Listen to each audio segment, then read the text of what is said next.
Hey everyone, welcome to East Park. I hope you're all doing well. Today I want to argue that South Park is not just a better show than Family Guy, it is the gold standard of adult animated comedy, and it has been for nearly 3 decades. And the reasons go far beyond just personal taste. South Park operates on a 6-day production cycle that allows it to respond to the real world faster than any other animated show on television. It builds every single joke from the story and the characters rather than relying on random, disconnected cutaway gags. It has developed some of the most complex and fascinating characters in the history of animation, while Family Guy has systematically destroyed nearly every character its audience once loved. It has earned a Peabody Award, 5 Emmy Awards, and an Oscar nomination. And it is still being run every single week by the same 2 creators who started it back in 1997, while Family Guy's own creator has openly said he would be fine with his show ending. By the end of this video, I do not think there will be any doubt left in your mind about which show truly earned its place in television history. But before we get into all of that, I would just like to kindly ask you to subscribe. It is completely free and it really helps us improve the videos for this wonderful community we have managed to build.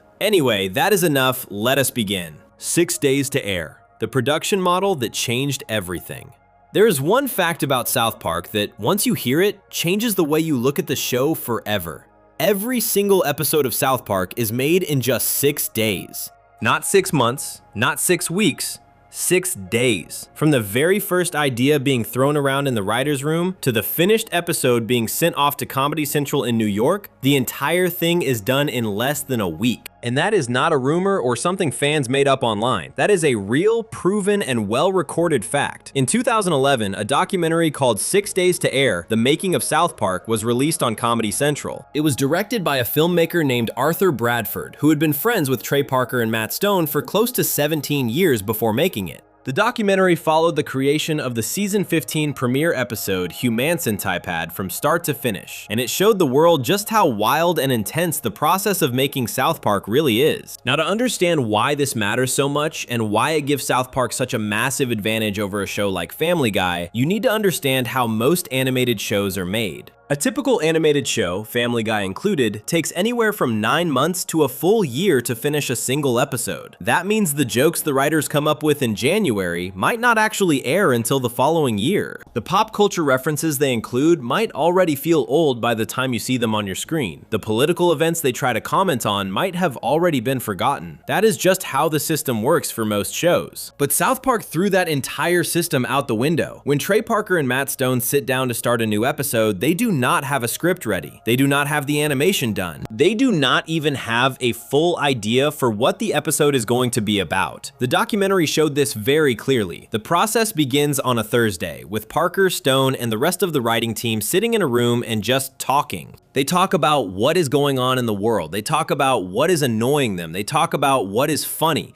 And out of that conversation, an idea slowly starts to form. In the documentary, we actually see the moment where Trey Parker starts talking about how frustrated he is with having to update iTunes and agree to a long list of terms and conditions without reading any of them. He jokes about how, for all he knows, those terms could include something horrifying. And just like that, one casual complaint turns into the entire plot of Humancentipad, which became one of the most talked about episodes of that entire season. That is how fast things move in the South Park writers' room. A real everyday frustration that Trey Parker had that week became the foundation of a full episode that millions of people watched just days later. From there, the team has to move at a speed that most people in television would consider impossible. By the weekend, the story needs to be taking shape. The script needs to be coming together. The voice recording needs to start happening. And here is another thing most people do not realize about South Park. Trey Parker and Matt Stone do not just write and direct the show. They voice the vast majority of the characters themselves. Stan, Kyle, Cartman, Kenny, Butters, Randy Marsh, Mr. Garrison, and dozens of other characters are all voiced by Parker and Stone. So while most animated shows have a large cast of voice actors coming in on separate days to record their lines, South Park has its 2 creators sitting together and just going back and forth doing voices. The documentary showed this process, and it honestly looks like 2 friends goofing off in a studio. But their years of working together have built up such a strong connection that they can get through the voice recording quickly and efficiently, even under the most extreme time pressure. Once the voices are recorded, the lines get handed off to the animation team. Now, South Park's animation is simple on purpose. It is designed to look like paper cutouts, which is actually how the very first episode was made back in 1997. But even though the style looks basic, the show still requires a lot of careful work when it comes to backgrounds, settings, lip syncing, and character movements. The animation team has to work around the clock to bring everything together while the script is still being finished. And that is not an exaggeration. In the documentary, by Tuesday night, which is just one day before the episode is supposed to air on Wednesday, the team is still working. They pull an all-nighter. Trey Parker is still making changes to the script. The animation team is still putting final touches on scenes. And according to the documentary, the episode was not finished until after 7 in the morning on the day it was set to air. After that, the audio and picture were locked down by the afternoon. Then the supervising producer, Frank C. Agnoni II, physically took the master tape to a nearby satellite facility where it was sent to Comedy Central's headquarters in New York. And just like that, with only hours to spare, a brand new episode of South Park was delivered to the world. That is not a one-time thing either. That is how every single episode of South Park gets made. During the time the documentary was filmed, the team was making 7 episodes in 7 consecutive weeks. Starting from season 17, they moved to making 10 episodes in 10 straight weeks. That means for 10 weeks in a row, Trey Parker, Matt Stone, and the entire South Park team go through this exact same intense process. They come up with an idea, write it, voice it, animate it, and deliver it all within 6 days. Then they wake up the next morning and do it all over again. The documentary was nominated for an Emmy Award in the Outstanding Nonfiction Special category, and critics loved it. A reviewer from IGN said that the greatest success of the documentary was how it gave a personal look inside the bizarre professional lives of 2 of the entertainment industry's most successful creative people. A writer for the New York Times said there were almost as many laughs in the documentary as there were in an actual episode of South Park. Now, why does any of this matter when we are comparing South Park to Family Guy? It matters because this production model is the single biggest reason South Park has stayed relevant for over 27 seasons. When something happens in the real world on a Monday, South Park can have an episode about it airing by the following Wednesday. That is a level of speed that no other animated show on television can match. The only other scripted show that comes close to that kind of weekly turnaround is Saturday Night Live, and that is a live sketch show, not a fully animated series. Family Guy simply cannot compete with this. When Family Guy makes a joke about a news event or a celebrity, that joke was written almost a year before you see it. By the time it airs, the moment has passed. The conversation has moved on. The world has changed. But South Park is always right there, in the moment, talking about the exact same things you were talking about with your friends and family that week. And this is not just about speed for the sake of speed. The 6-day model forces the South Park team to be creative under pressure, and that pressure often brings out their best work. Trey Parker has openly said that he is frequently disappointed with episodes when they are finished, and that if he had more time, he could spend weeks trying to perfect them. But the deadline forces him to let go and move on. And the result is a show that feels raw, honest, and alive in a way that very few shows ever achieve. There is an energy to South Park that comes directly from this process. You can feel it when you watch the show. The jokes feel fresh.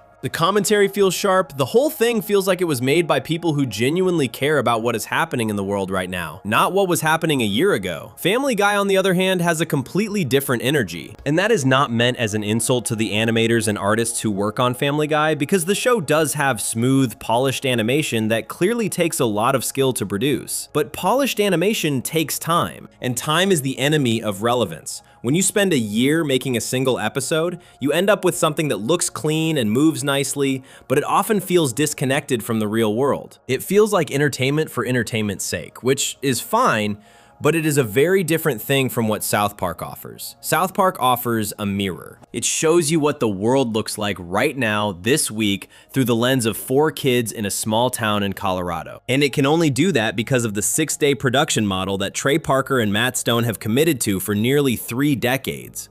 There is also something to be said about what this production model reveals about the creators themselves. Trey Parker and Matt Stone do not just oversee the show from a distance. They are in the trenches every single week. They are writing, they are voicing characters, they are directing, they are pulling all-nighters alongside their team. They are personally invested in every single episode in a way that is extremely rare in the television industry. The documentary made this very clear. You see them stressed, exhausted, laughing, arguing, and pushing through the pain of the creative process together. And that level of personal investment shows up on screen. When you watch South Park, you are watching something that two people poured their hearts into that very week. The show is not being run by a large committee of writers who rotate in and out. It is being driven by the same two guys who created it back in 1997, when the whole thing started as a crude, hand-cut paper animation about four foul-mouthed kids. The 6-day production model is not just a fun behind-the-scenes fact about South Park. It is the foundation of everything that makes the show great. It is why the show can tackle current events before anyone else. It is why the humor feels alive instead of stale. It is why the show has won 5 Emmy Awards, a Peabody Award, and continues to be one of the most talked about shows on television after more than 27 years. And it is a model that Family Guy has never been able to match. Not because they lack talent, but because their entire system is built differently. Family Guy is built to be polished. South Park is built to be alive. And when it comes to making content that actually matters to people, that actually gets them talking, that actually holds up a mirror to the world and says something real, being alive will always beat being polished. Before we move on, if you're enjoying this analysis, please consider subscribing. It helps the channel tremendously. But the way South Park is made is only one piece of the puzzle, because it is not just about how fast the show gets produced. It is about what happens inside those episodes. And that starts with something family. Guy has been criticized for since the very beginning. The way its jokes are built, and whether they actually have anything to do with the story being told. Section 2. Plot versus punchline. Why story structure matters. If you have ever watched an episode of Family Guy, you already know how it works. A character will be in the middle of a conversation, and then someone, usually Peter, will say something like, "This is worse than that time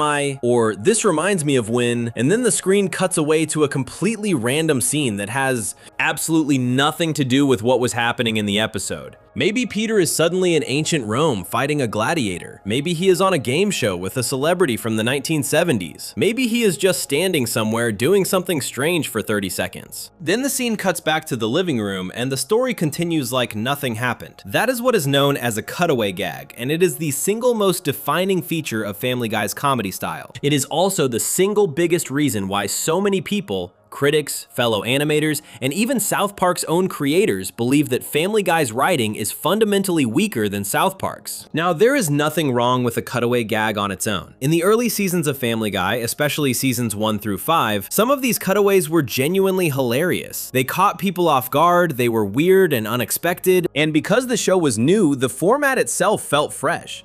But as the show went on, something started to happen. The cutaway stopped being a fun bonus and started becoming the main attraction. Instead of the story being the thing that drives the comedy, the story became just a loose frame to hang random jokes on. The plot of the episode became almost like filler between the cutaways, and that is where the problem starts. South Park works in the exact opposite way. Every single joke in a South Park episode comes from the story. The comedy is built into the plot, the characters, and the situations they find themselves in. If Cartman does something funny, it is funny because of who Cartman is, what he wants, and what is happening in the episode at that moment. You cannot take a joke from one South Park episode and drop it into a completely different episode and have it still make sense. The humor is connected to the story at every level. But with Family Guy, you actually can take most of the cutaway gags and put them in any episode in any season and they would work exactly the same way. That is because the cutaways are not connected to the story. They are not connected to the characters. They are just random standalone jokes that could exist anywhere. This is not just something that fans have noticed. This is something that the creators of South Park, Trey Parker and Matt Stone, felt so strongly about that they made an entire 2-part episode dedicated to calling it out. In season 10 of South Park, episodes 3 and 4, they aired a storyline called Cartoon Wars. In these episodes, Cartman goes on a mission to get Family Guy taken off the air. And during the second part of the story, Cartman actually makes it to the Fox studios in Hollywood where Family Guy is produced. What he finds there is one of the most savage and memorable jokes South Park has ever made. Cartman discovers that the Family Guy writing staff is not made up of human beings. Instead, the show is written by a group of manatees living in a large tank. These manatees have a massive pile of what the episode calls idea balls. Each ball has a random word on it. One ball might say a noun, another might say a verb, another might have a celebrity name or a pop culture reference. The manatees swim around and push 5 random balls into a machine, and whatever combination comes out becomes the next cutaway gag for Family Guy.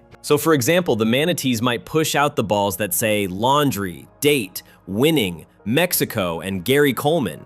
And just like that, a Family Guy joke is born. It has no connection to anything, it is just 5 random words smashed together. That scene was not just a joke for the sake of being mean. It was Trey Parker and Matt Stone making a very specific and deliberate point about how they view Family Guy's writing process. They were saying that the jokes on Family Guy feel random because they are random. There is no thought behind how they connect to the story. There is no reason why Peter would suddenly be in a scene with a celebrity from the 1980s. The joke exists purely on its own, disconnected from everything around it. And in the same episode, Cartman actually spells out the difference between the two shows in one of the most direct, self-aware lines in South Park history. After trapping Kyle in a net, Cartman looks at him and says, "Good, Kyle. That's good anger you're showing there. You see that? That's emotional character development based on what's happening in the storyline." Not at all like Family Guy. That line was not just a throwaway gag. That was Trey Parker speaking directly to the audience through Cartman, explaining exactly what he believes separates South Park from Family Guy. And here's the thing. After those episodes aired, something remarkable happened. According to Trey Parker and Matt Stone themselves, the writing staffs of both The Simpsons and King of the Hill contacted them to express support and gratitude for going after Family Guy. Parker later said in interviews that the staff of The Simpsons actually dislike Family Guy even more than he and Stone do, and the writers at King of the Hill reportedly told them, "You're doing God's work." That is not a small thing. When the people who make the other most respected animated shows on television are privately thanking you for calling out another show's writing, that says something very real about how the industry views Family Guy's approach to comedy. Seth MacFarlane, the creator of Family Guy, responded to the Cartoon Wars episodes publicly. He said that he thought the South Park episode making fun of his show was funny and accurate. He actually used those exact words. But he also said he did not understand the personal negativity that Parker and Stone directed at him and his writing staff in interviews outside of the show.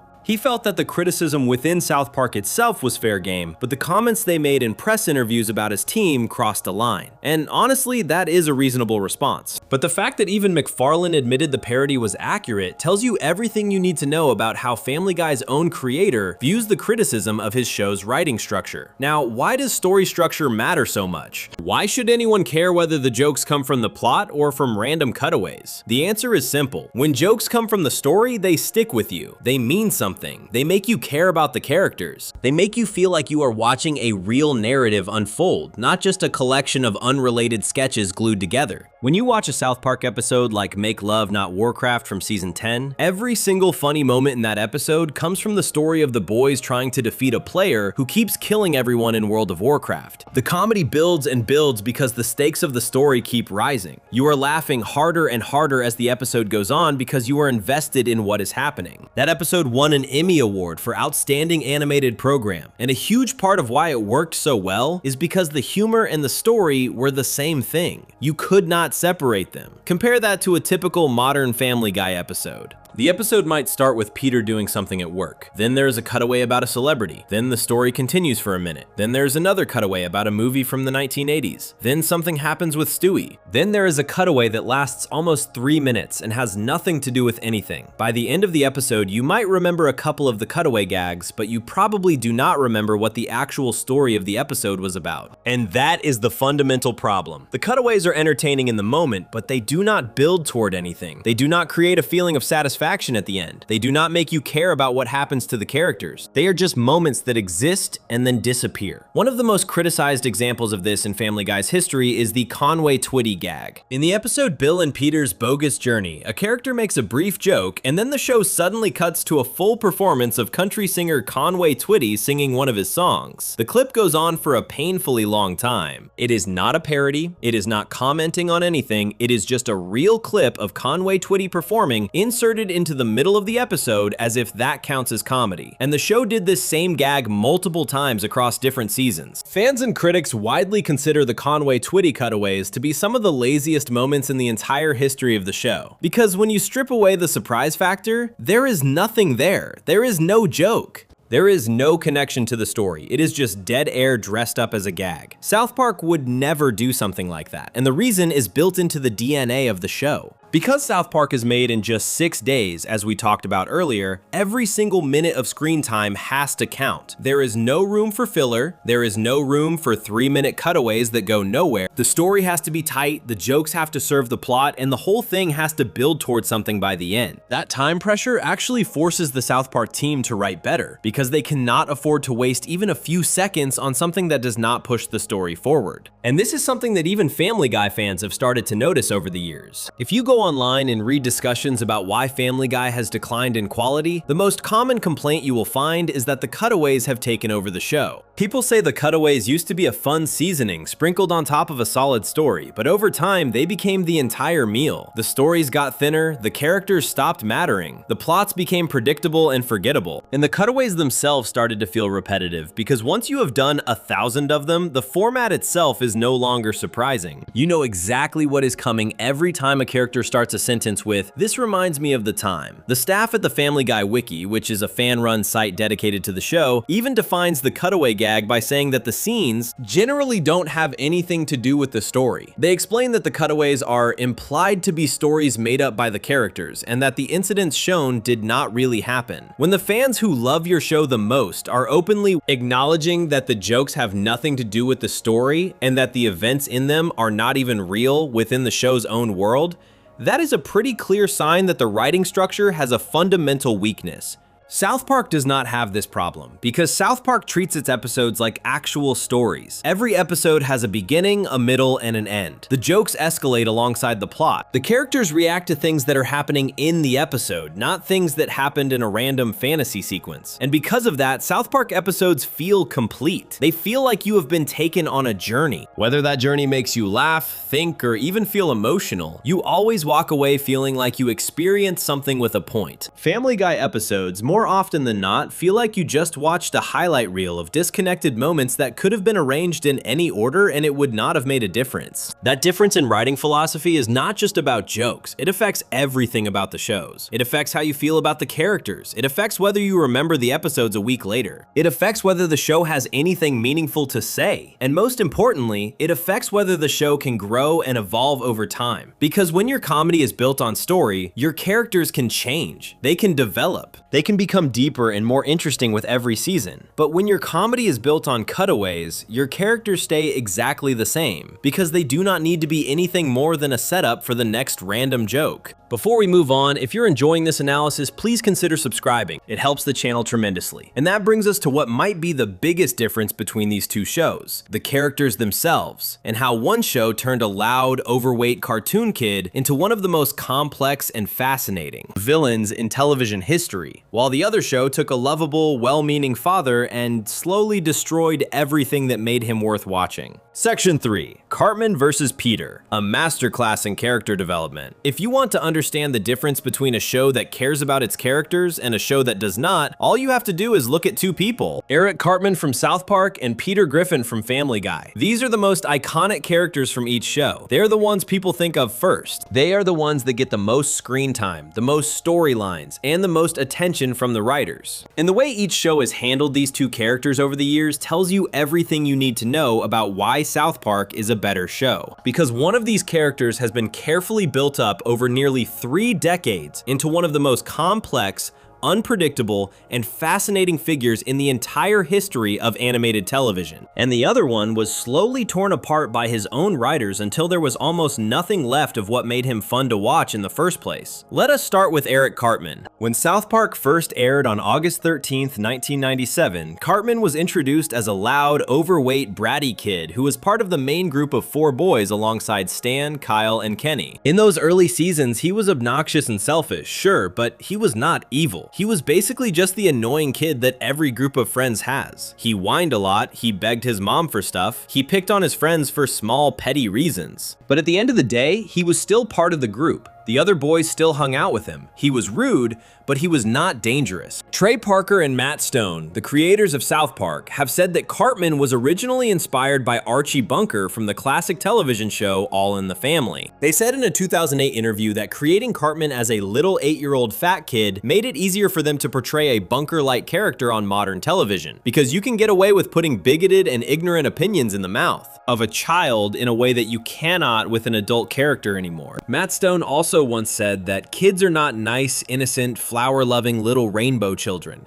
They don't have any kind of social tact or etiquette, they're just complete little raging bastards. And that raw honesty about what kids are really like is what made Cartman feel so real from the very beginning. But something changed in season 5. Something big. In episode 4 of that season, an episode called Scott Tinnerman Must Die, Cartman crossed a line that the show had never come close to before. In the episode, a 9th grader named Scott Tinnerman tricks Cartman into buying his pubic hair for $10. Cartman feels humiliated and spends the entire episode trying to get his money back. Scott keeps outsmarting him and publicly embarrassing him. And then, at the very end, Cartman reveals his revenge. He had arranged for Scott Tinnerman's parents to be killed. He then had their bodies ground up and cooked into chili. And he tricked Scott into eating that chili at a public event before revealing what he had done. As Scott breaks down crying, Cartman stands there licking the tears off his face and saying how delicious they taste. That episode changed everything. There was no going back from that level of darkness. Cartman was no longer just an annoying kid. He was something far more disturbing and far more interesting. From that point forward, the writers leaned into the most sinister aspects of Cartman's personality, and the character grew in ways that almost no animated character ever has. He became a master manipulator. He became someone who could scheme and plot and deceive people on a level that was almost impressive if it was not so terrifying. But here's what makes Cartman truly special as a character. He is not just evil for the sake of being evil. There are layers to him. There are moments throughout the series where you see glimpses of something else underneath all the cruelty. In the episode from season 10, Cartman's mother hires a dog behavior specialist to try to fix his behavior, and for a brief time it actually works. Cartman starts to change, he loses a little weight, he becomes calmer. He shows signs of being a normal kid, and there is something genuinely sad about watching it, because you realize that buried deep inside this monster is a lonely child who was raised by a single mother who never set boundaries for him. Of course, by the end of the episode, things go back to the way they were, but that glimpse of who Cartman could have been if his life had been different is what separates good character writing from great character writing. The show continued to develop Cartman across every season. He became more socially aware in later seasons, referencing real social issues and trends in ways that showed the writers were evolving him along with the times. In season 20, he wore a shirt that said "Tokens Life Matters," playing on real-world social movements. In the South Park post-COVID special from 2021, we saw a future version of Cartman who had supposedly converted to Judaism, was married, had children, and appeared to have become a genuinely good person. But even that was layered with doubt, because with Cartman, you can never be sure if anything he does is real or if it is just another long con. That uncertainty is what makes him one of the most fascinating characters on television. You never know what he is going to do next. You never know if a kind gesture is genuine or if it is the setup for something horrible. And that unpredictability has kept audiences invested in him for over 27 years.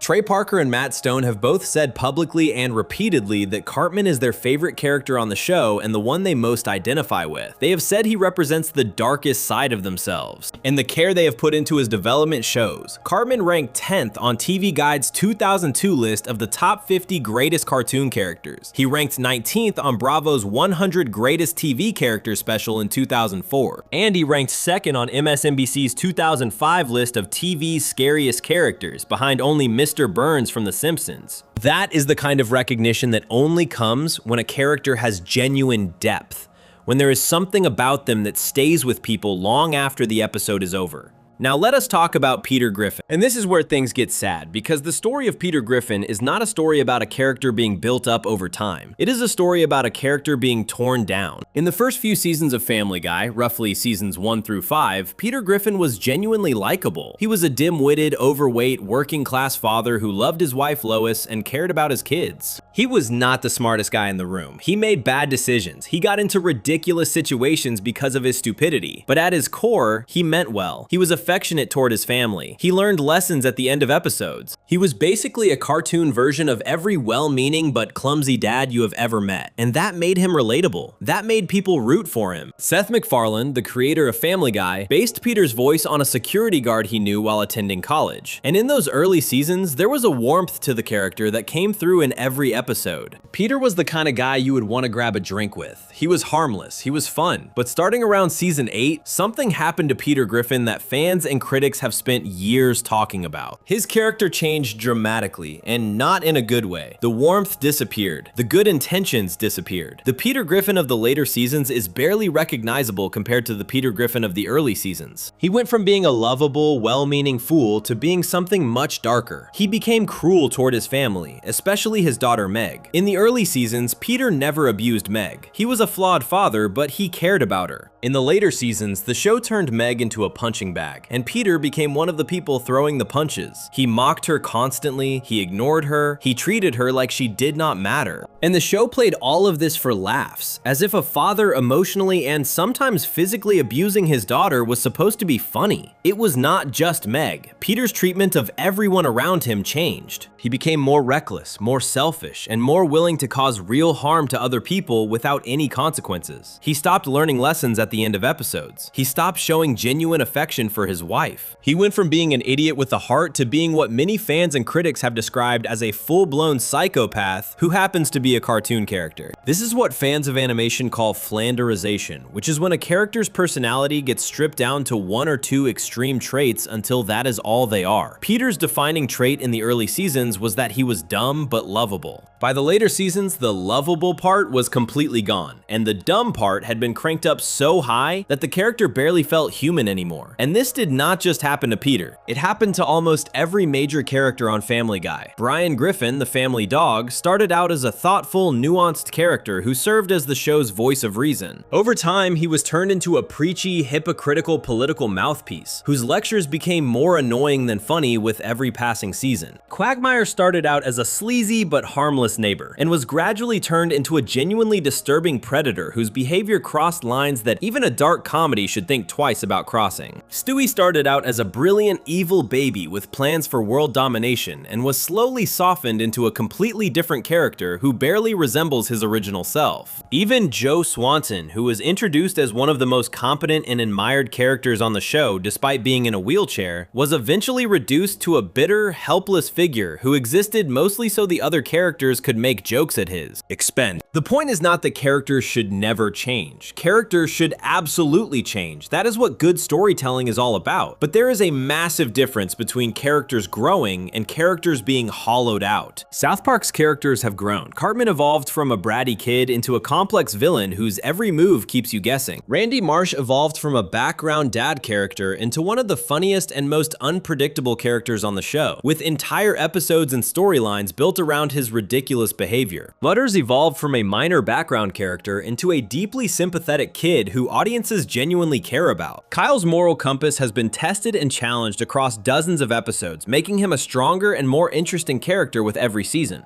Even Kenny, who spent the early seasons being killed off as a running gag, was given real depth in later episodes like Kenny Dies and Best Friends Forever, both of which treated him as a real person with real feelings rather than just a punchline.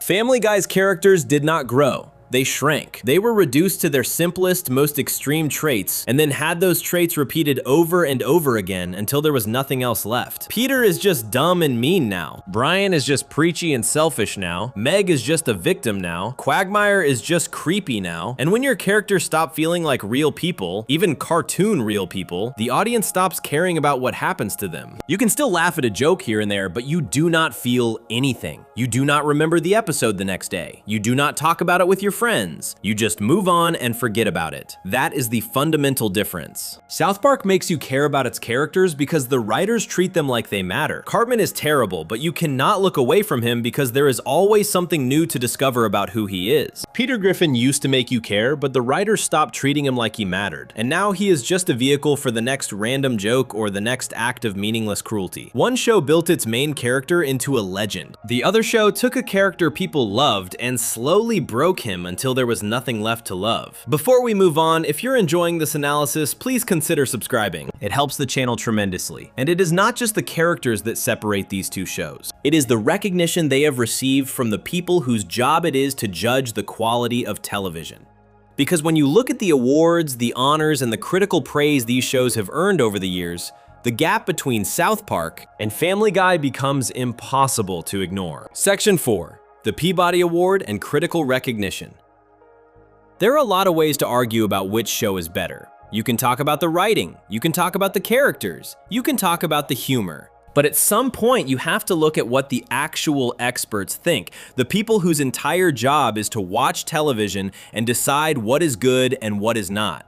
The award committees, the critics, the publications that rank and review shows for a living. And when you look at what those people have said about South Park compared to what they have said about Family Guy, the gap is not even close. South Park has been showered with some of the most respected honors in the entertainment industry, while Family Guy has spent most of its existence being criticized by the very same people who hand out those awards. Let us start with the biggest one. In 2006, South Park received a Peabody Award. Now, if you do not know what a Peabody Award is, it is one of the most respected awards in all of media. It is given out by the Peabody Awards Board, which has been recognizing excellence in storytelling across television, radio, and digital media for decades. This is not a popularity contest. This is not based on ratings or how many people watch a show. The Peabody Award is given to programs that demonstrate excellence and quality and that contribute something meaningful to the public conversation. And in 2006, they decided that South Park deserved one. The official statement from the Peabody Awards said that South Park was being honored for pushing buttons and envelopes with stringent social commentary, and for its undeniably fearless lampooning of all that is self-important and hypocritical in American life. That is a direct description from the Peabody Board itself. They went on to say that the show's victims of irreverence range from religious leaders and icons of all faiths to presidents and political leaders to celebrities. They specifically mentioned that the show pushes viewers to confront broader issues such as racism, war, mob mentality, consumerism, and religious fanaticism. And they praised the fact that the show's simple animation style allows the creators to produce episodes in less than a week, blending immediately topical subject matter into each episode. That is an incredibly powerful statement from one of the most respected institutions in media. They were not just saying South Park is funny. They were saying South Park matters. They were saying the show has cultural value. They were saying it forces people to think about the world in ways they might not otherwise. And that kind of recognition is something that Family Guy has never received. Family Guy has never won a Peabody Award, not once in its entire run. And that is not a small detail. When the people who judge the best of the best in television look at these two shows,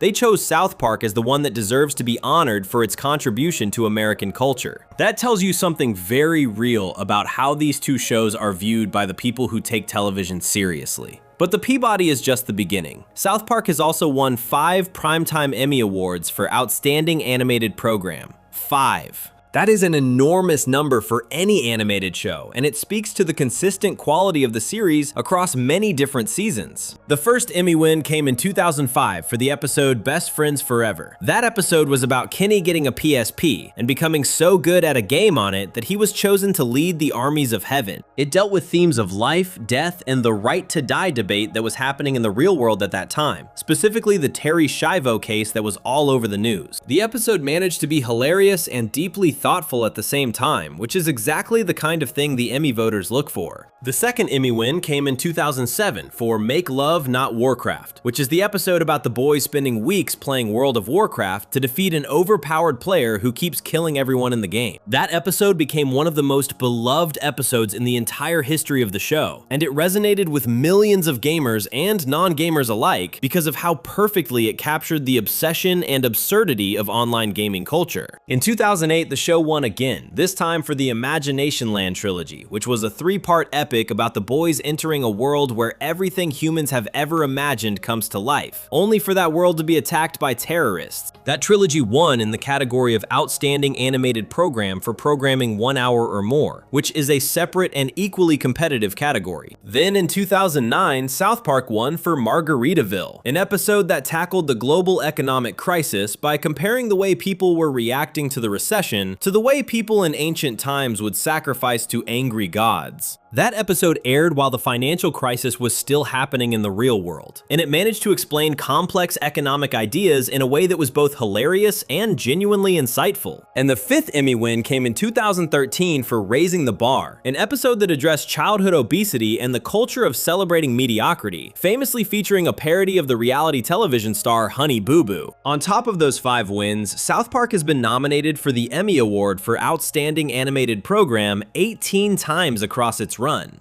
18 nominations is a staggering number and shows that the Television Academy has consistently viewed South Park as one of the best animated programs on television, year after year, decade after decade. The show has also been nominated twice for the Emmy Award for Outstanding Voiceover Performance, recognizing the incredible voice work that Trey Parker and Matt Stone do on the show, voicing dozens of characters between the two of them. But South Park's award recognition goes beyond just the Emmys and the Peabody. In 1999, the show made the jump to the big screen with the theatrical film South Park Bigger, Longer, and Uncut. The film was a massive commercial success, earning over $52 million worldwide, which was a huge number for an R-rated animated movie based on a cable television show. But what really shocked the entertainment world was when the film received an Academy Award nomination for Best Original Song for the song Blame Canada, an Academy Award nomination for a South Park movie. The song was even performed live at the 72nd Academy Awards ceremony by Robin Williams himself. Now, the song did not win. It lost to Phil Collins' song from Tarzan that year. But just being nominated for an Oscar put South Park in a category that very few animated shows have ever reached. It proved that the show was not just a silly cartoon for teenagers. It was a legitimate creative force that could compete at the highest level of the entertainment industry. South Park has also been recognized by just about every major entertainment publication you can think of. In 2008, Entertainment Weekly named South Park the 12th greatest TV show of the past 25 years. That is not the 12th greatest animated show. That is the 12th greatest TV show, period, competing against every drama, comedy, and reality show made in that entire time span. In 2011, Entertainment Weekly held a poll for the 25 greatest animated TV series of all time, and South Park was voted number one. Number one, above The Simpsons, above every other animated show ever made. That is how highly people regard this show. The Animation World Network has referred to South Park as one of the all-time greatest TV shows, and that description has been used by multiple outlets and publications over the years. The show's characters have received individual recognition as well. Eric Cartman ranked 10th on TV Guide's 2002 list of the top 50 greatest cartoon characters of all time. He ranked 19th on Bravo's 100 Greatest TV Characters special in 2004, competing against characters from every genre of television, not just animation. He ranked 198th on VH1's list of the 200 greatest pop culture icons. And he ranked second on MSNBC's 2005 list of TV's scariest characters, behind only Mr. Burns from The Simpsons. When a single character from your show is being ranked alongside the most iconic figures in all of pop culture, that is a level of impact that very few shows ever achieve. South Park also won the Cable Ace Award for Best Animated Series in 1997, which was the very last year those awards were given out. It was nominated for an Annie Award for Outstanding Achievement in an Animated Primetime or Late-Night Television Program in 1998, and won an Annie Award for Writing in 2013. It was nominated for a GLAAD Award in 1998 for the episode Big Gay Al's Big Gay Boat Ride, which was notable for its positive and sympathetic portrayal of a gay character at a time when that was still extremely rare on television. And in September 2025, at the 77th Primetime Emmy Awards, South Park was specifically recognized during the ceremony for its broader influence on television satire, with the chairman of the Television Academy mentioning the show by name during his speech about the power of storytelling.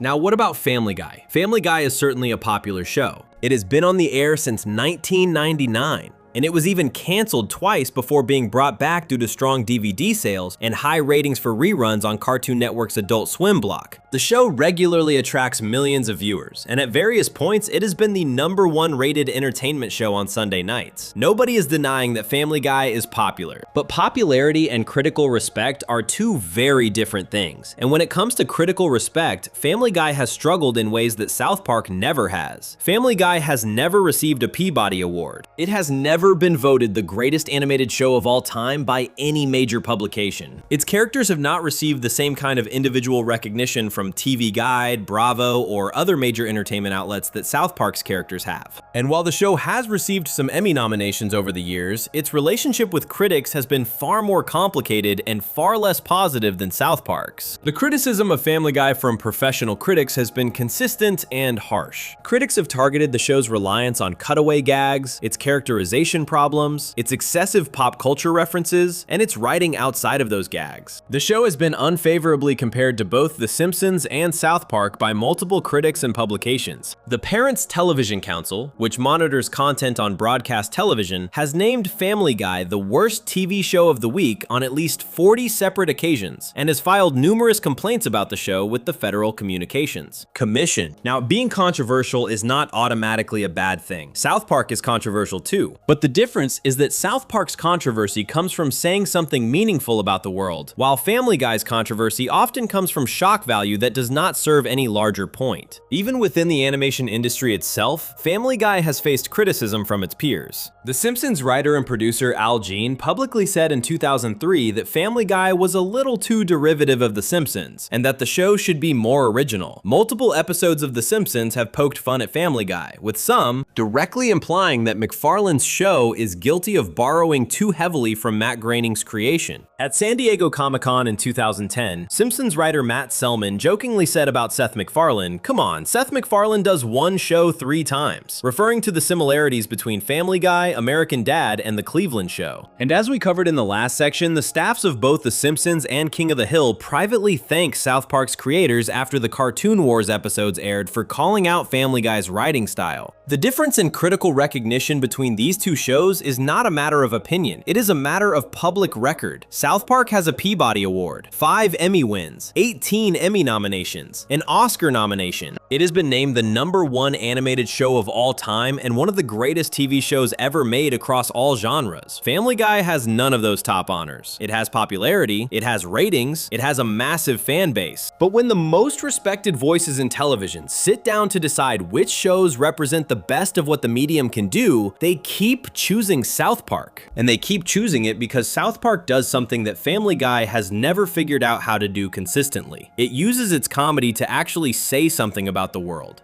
Before we move on, if you're enjoying this analysis, please consider subscribing. It helps the channel tremendously. And saying something about the world is exactly what separates these two shows at the deepest level. Because when South Park tackles a sensitive or controversial topic, it does so with a purpose and a point that forces you to think, while Family Guy often goes for shock and offense without ever bothering to ask why. Section 5. Satire with a point versus shock for shock's sake. Both South Park and Family Guy are known for being offensive. Both shows have made millions of people gasp, cringe, and question whether what they just saw was allowed to be on television. Both shows have been criticized by parents groups, religious organizations, and media watchdogs for pushing the limits of what is acceptable in comedy. On the surface, they might look like they are doing the same thing, but they are not. Not even close. Because there is an enormous difference between being offensive because you are trying to make a point about something real and being offensive just because you can. South Park almost always falls into the first category. Family Guy almost always falls into the second. And that difference is what separates a show that challenges the way you think from a show that just tries to make you uncomfortable for a cheap reaction. Let us look at how South Park handles a sensitive topic. In season 12, episode 2, the show aired an episode called Britney's New Look. At the time this episode was made, Britney Spears was going through one of the most public and painful breakdowns in celebrity history. The media was following her everywhere. Photographers were camping outside her house. Every mistake she made was turned into a headline. The entire world was watching this woman fall apart in real time. And instead of feeling bad about it, most people were treating it like entertainment. South Park's response to all of this was brutal. In the episode, Britney Spears comes to South Park and attempts to take her own life with a shotgun. She survives, but she loses the top half of her head. And even with half her head missing, the media continues to follow her around and photograph her. The paparazzi will not leave her alone. The public will not stop watching. The boys try to help her, but it does not matter. The machine of celebrity culture is too powerful. By the end of the episode, it is revealed that the people of South Park and the media have essentially been participating in a ritual sacrifice, destroying a celebrity so the town can have a good harvest. And once Britney is gone, the cycle starts again with the next young celebrity, Miley Cyrus. Now that episode is genuinely disturbing to watch. The imagery of Britney walking around with half her head missing is grotesque and uncomfortable, but every single disturbing moment in that episode serves a purpose. The show is not being gross just to be gross. It is holding up a mirror to the audience and saying, look at what we do to famous people. Look at how we consume their pain for our own entertainment. Look at how the media treats human beings like products to be used up and thrown away. The grotesque imagery is the point. It is meant to make you uncomfortable.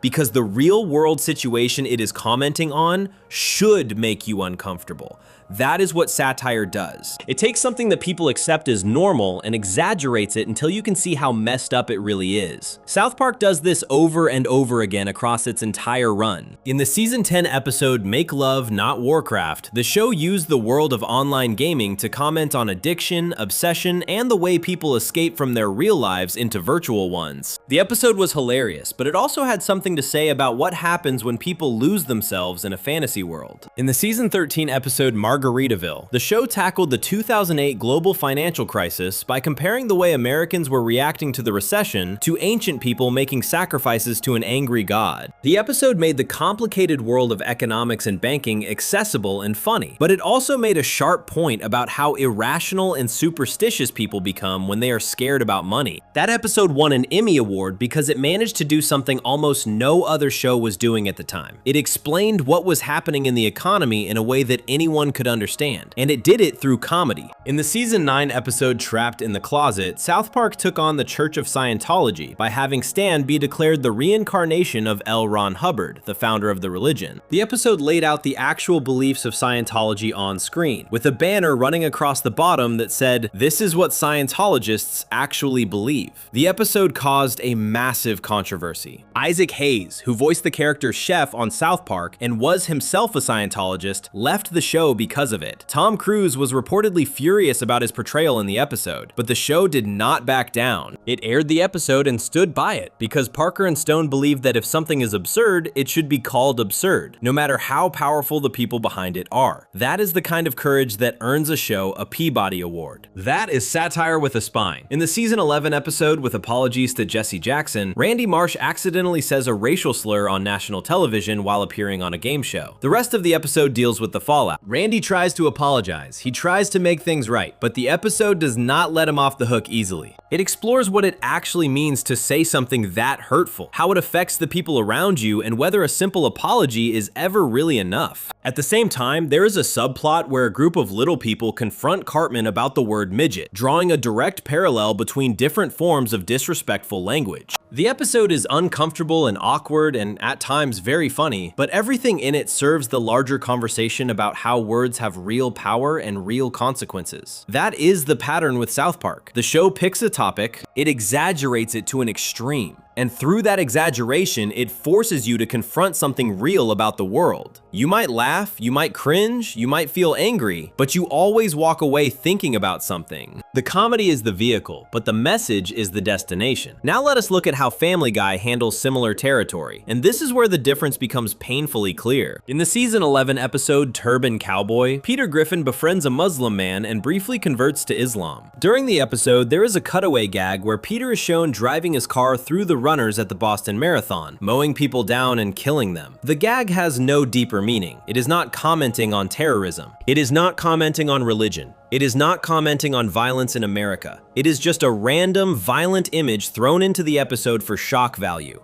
And then, about a month after the episode aired on March 17th, 2013, the actual Boston Marathon bombing happened on April 15th, 2013.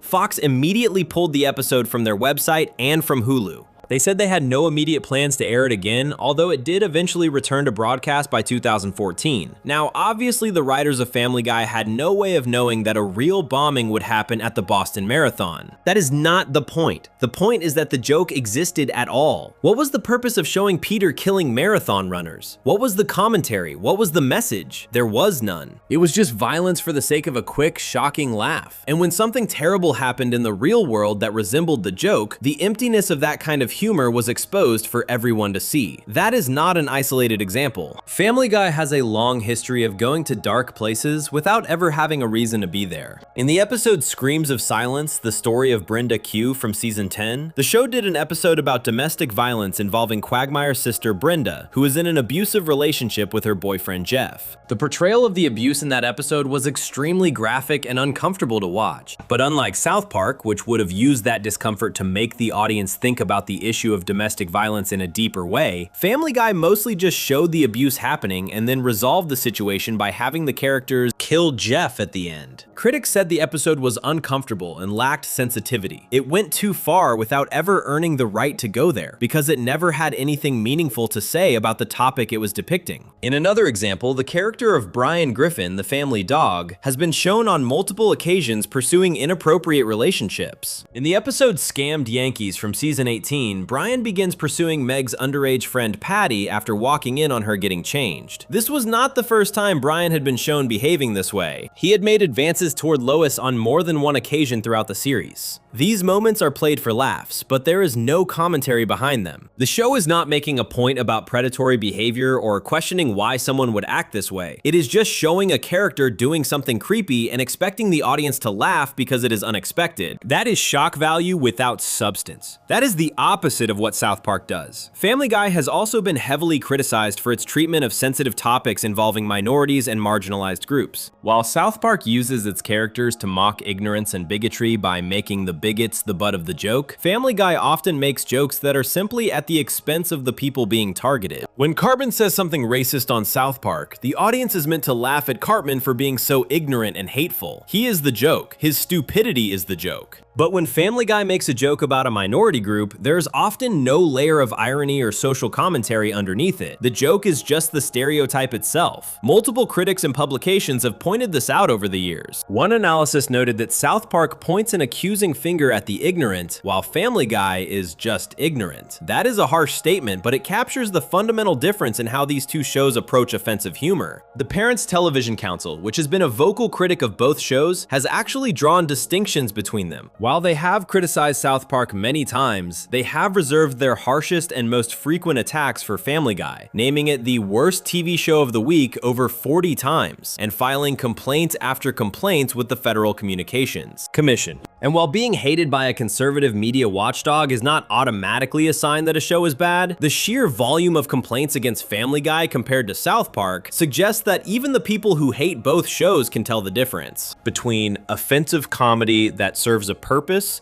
an offensive comedy that is just offensive. This is ultimately what separates great satire from cheap shock value. Great satire makes you uncomfortable for a reason. It takes something you might not want to think about and forces you to confront it through humor. It uses exaggeration and absurdity to reveal truths about the real world. That is what South Park does in its best episodes. It makes you laugh and then it makes you think. Sometimes it even makes you change your mind about something. Cheap shock value, on the other hand, makes you uncomfortable just because it can. It has no message, it has no point, it exists only to get a reaction, and once that reaction fades, there is nothing left. That is what Family Guy does far too often. It goes to dark places not because it has something to say about those places, but because going there is easy and it gets attention. South Park creator Trey Parker once talked about the importance of making sure that when you do tackle a sensitive subject, people understand what is a joke and what is real. He said you have to make sure people know what you are doing and what you are trying to make fun of. That level of thoughtfulness, that awareness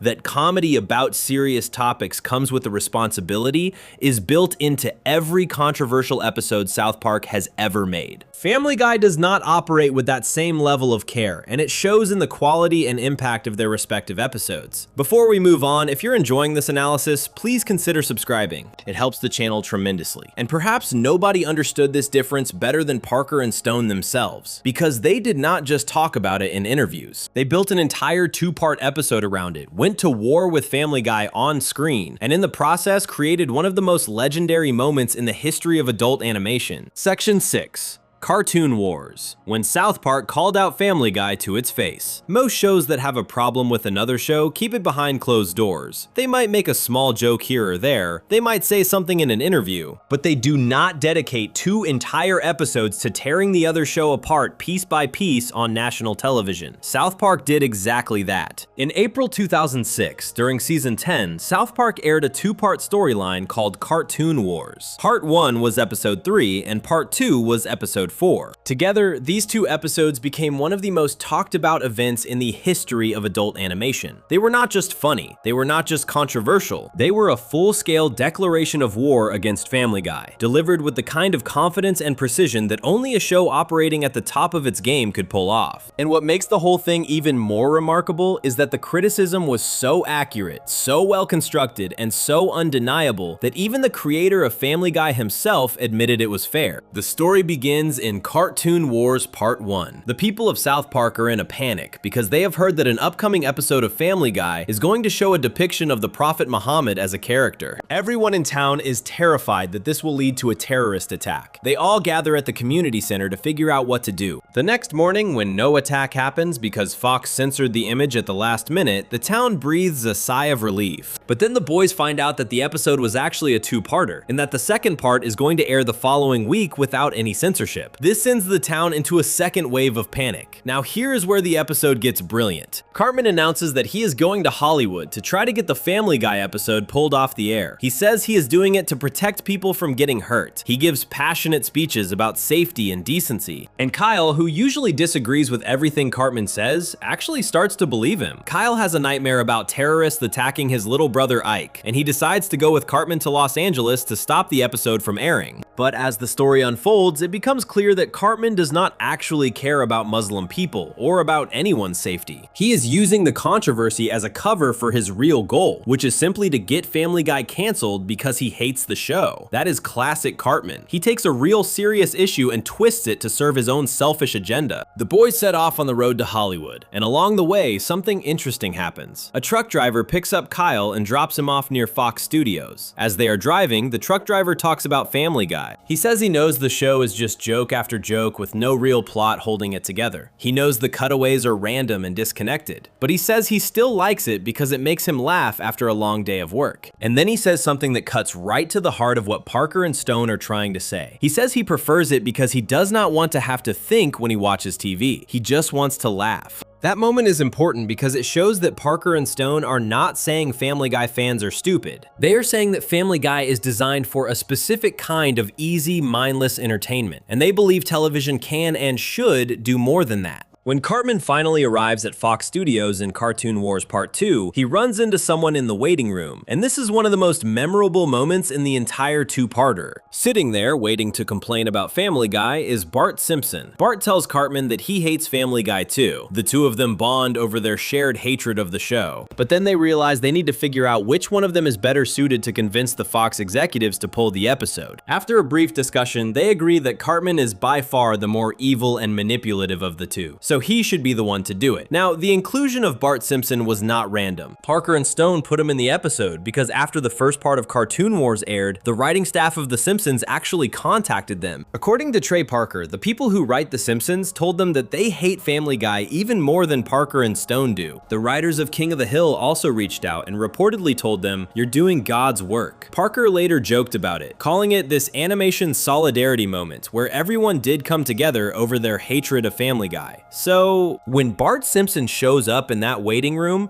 it is not just a fun crossover gag. It is South Park acknowledging the real-world support they received from other animated shows. Cartman then meets with the Fox executives. He puts on a fake identity pretending to be a Danish boy named Little Danny Pocket, who uses a tiny crutch to walk. He tells the executives a heartbreaking fake story about how his father was killed by terrorists after publishing a picture of Muhammad in his newspaper. The executives are so moved by this performance that they agree to let Cartman speak directly to the Family Guy writing staff to convince them to pull the episode. And this is where the episode delivers its most devastating blow. Cartman is taken to meet the writers of Family Guy, and when he gets there, he discovers that the writers are not people at all. They are manatees, a group of large, gentle sea mammals living in a tank filled with water. The manatees have a huge pile of what the show calls idea balls. Each ball has a random word written on it. One might have a noun, another might have a verb, another might have a celebrity name or a pop culture reference. The manatees swim around, pick up 5 balls at random, and push them into a machine. Whatever 5 words come out of the machine become the next cutaway gag for Family Guy. In the episode, the example they show is the manatees pushing out balls that read laundry, date, winning, Mexico, and Gary Coleman, and a writer's assistant cheerfully announces a perfect Family Guy joke. That single scene became one of the most iconic moments in South Park history. It perfectly captured what Parker and Stone and so many other people in the industry had been saying about Family Guy for years. The jokes on Family Guy feel random because they are random. They are not written by people who are crafting a story or developing characters.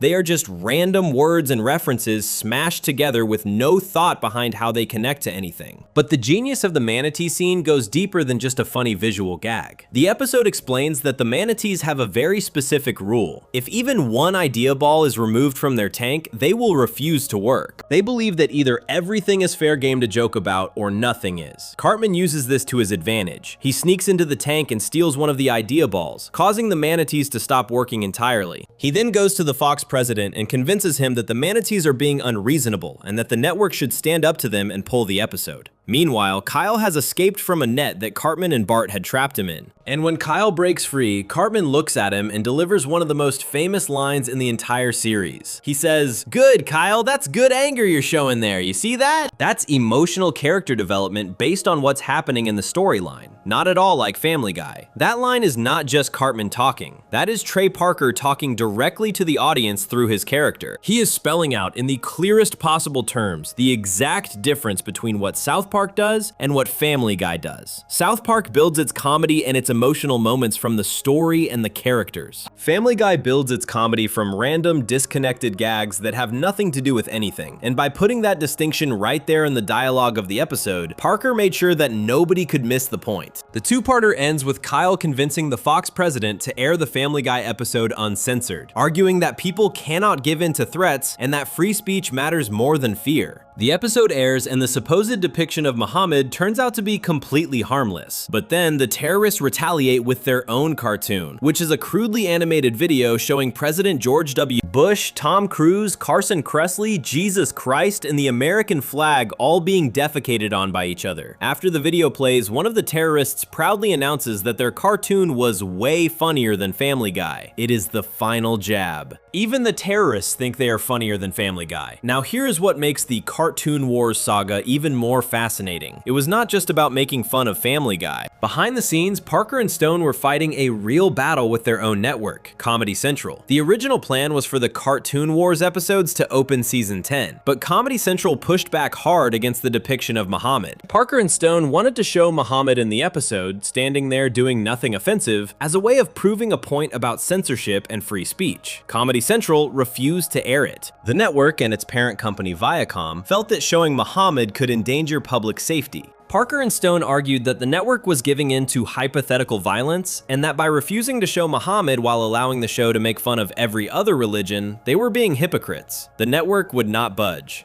So when the episode finally aired, the scene where Muhammad was supposed to appear was replaced with a black title card that read, "In this shot, Muhammad hands a football helmet to Family Guy." Comedy Central has refused to broadcast an image of Muhammad on their network. That was not a joke written by the South Park team. That was a real statement about what actually happened behind the scenes. Comedy Central literally inserted that card into the episode over Parker and Stone's objections. The scene had been fully animated. Muhammad was shown looking completely normal, just standing there handing Peter Griffin a football helmet with a salmon on it. But the network cut it and replaced it with the black card. Parker and Stone wrote the network's censorship directly into the story of the episodes, making the real-world battle between them and Comedy Central part of the actual plot. That is an incredibly bold, creative move, and it is something Family Guy has never come close to doing. Parker and Stone were not just making fun of another show. They were fighting their own network over free speech, putting their jobs and their show at risk, and then turning the entire experience into two of the best episodes they have ever made.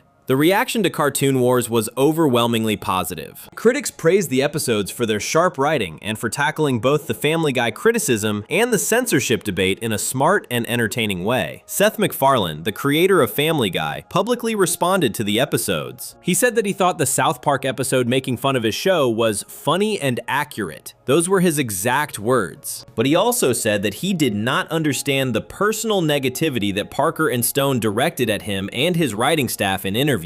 He said that criticism through comedy was fine, but that the comments they made about his writers outside of the show seemed to cross a line. Parker has acknowledged that there was genuine dislike behind the episodes. He said in interviews that at the time, much of Hollywood privately disliked Family Guy, both because they viewed the writing as lazy and because they were jealous of the show's high ratings. He admitted that the jealousy played a role alongside the genuine creative criticism. The Cartoon Wars episodes were not just a feud between two shows. They were a statement about what animation can be and what it should aspire to. They were South Park saying that adult animation deserves better than random cutaway gags held together by a thin plot. They were South Park saying that comedy should come from story and character, not from manatees pushing around idea balls. And they were South Park proving, through the very act of making these episodes, that a show can be funny, provocative, politically brave, and deeply personal all at the same time. Family Guy has never made an episode that operates on that many levels simultaneously, and that, more than anything, is why the Cartoon Wars two-parter stands as one of the defining moments in the rivalry between these two shows. Before we move on, if you're enjoying this analysis, please consider subscribing. It helps the channel tremendously. But the Cartoon Wars episodes did not just expose a difference in writing styles. They hinted at something much bigger, something that has become more and more obvious with every passing season. The characters on Family Guy were not just being written with random jokes. They were being slowly and systematically stripped of everything that once made them interesting, and what happened to nearly every single member of the Griffin family is one of the saddest stories in the history of animated television. Section 7. The Flanderization Epidemic. How Family Guy destroyed its own cast. There is a word that gets used a lot when people talk about what went wrong with Family Guy. That word is Flanderization. It comes from a character on The Simpsons named Ned Flanders. In the early seasons of The Simpsons, Ned Flanders was a well-rounded character. He was a friendly, religious neighbor who had a good heart, but could also be a little annoying with how perfect he tried to be. He had depth, he had layers. But as The Simpsons went on for season after season, the writers slowly stripped away all of those layers and turned him into nothing more than one thing: the overly religious guy. That one trait became his entire personality. Everything interesting about him was gone.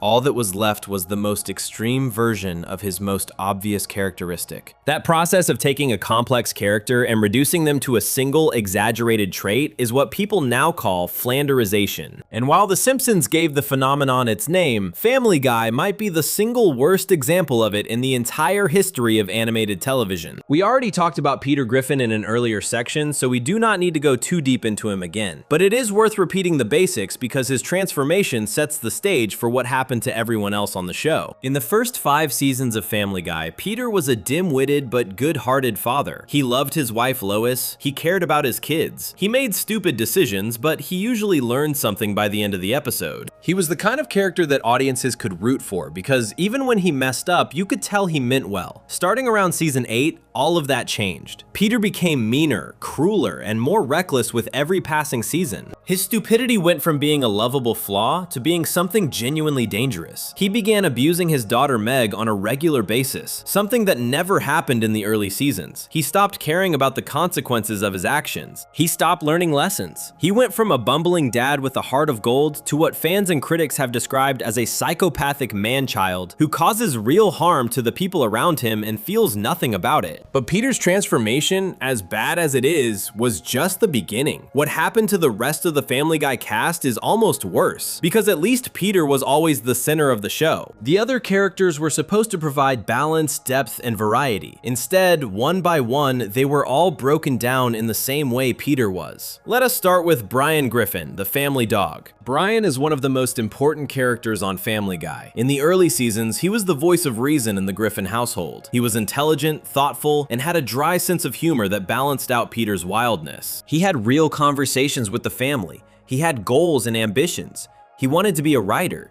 He had a complicated relationship with alcohol. He was flawed, but those flaws made him feel like a real character. He was also the only member of the family who could fully communicate with Stewie, and the relationship between the two of them became one of the most popular dynamics on the show. Episodes featuring just Brian and Stewie together consistently pulled in better ratings than regular episodes, which is why the producers kept making more of them. But over time, the writers took Brian's liberal political views, which were originally just one part of his personality, and turned them into his entire personality. He went from a character who happened to have political opinions to a character who existed only to lecture other people about his political opinions. He became preachy, self-righteous, and hypocritical in ways that were no longer funny or interesting. Seth MacFarlane, the creator of Family Guy, has said that many of Brian's personal beliefs, including his liberal politics and his atheism, are shared by MacFarlane himself. But even fans who agreed with those beliefs started to find Brian annoying because the character had lost all of his other qualities. There was nothing left to him except the soapbox he stood on. And then it got worse.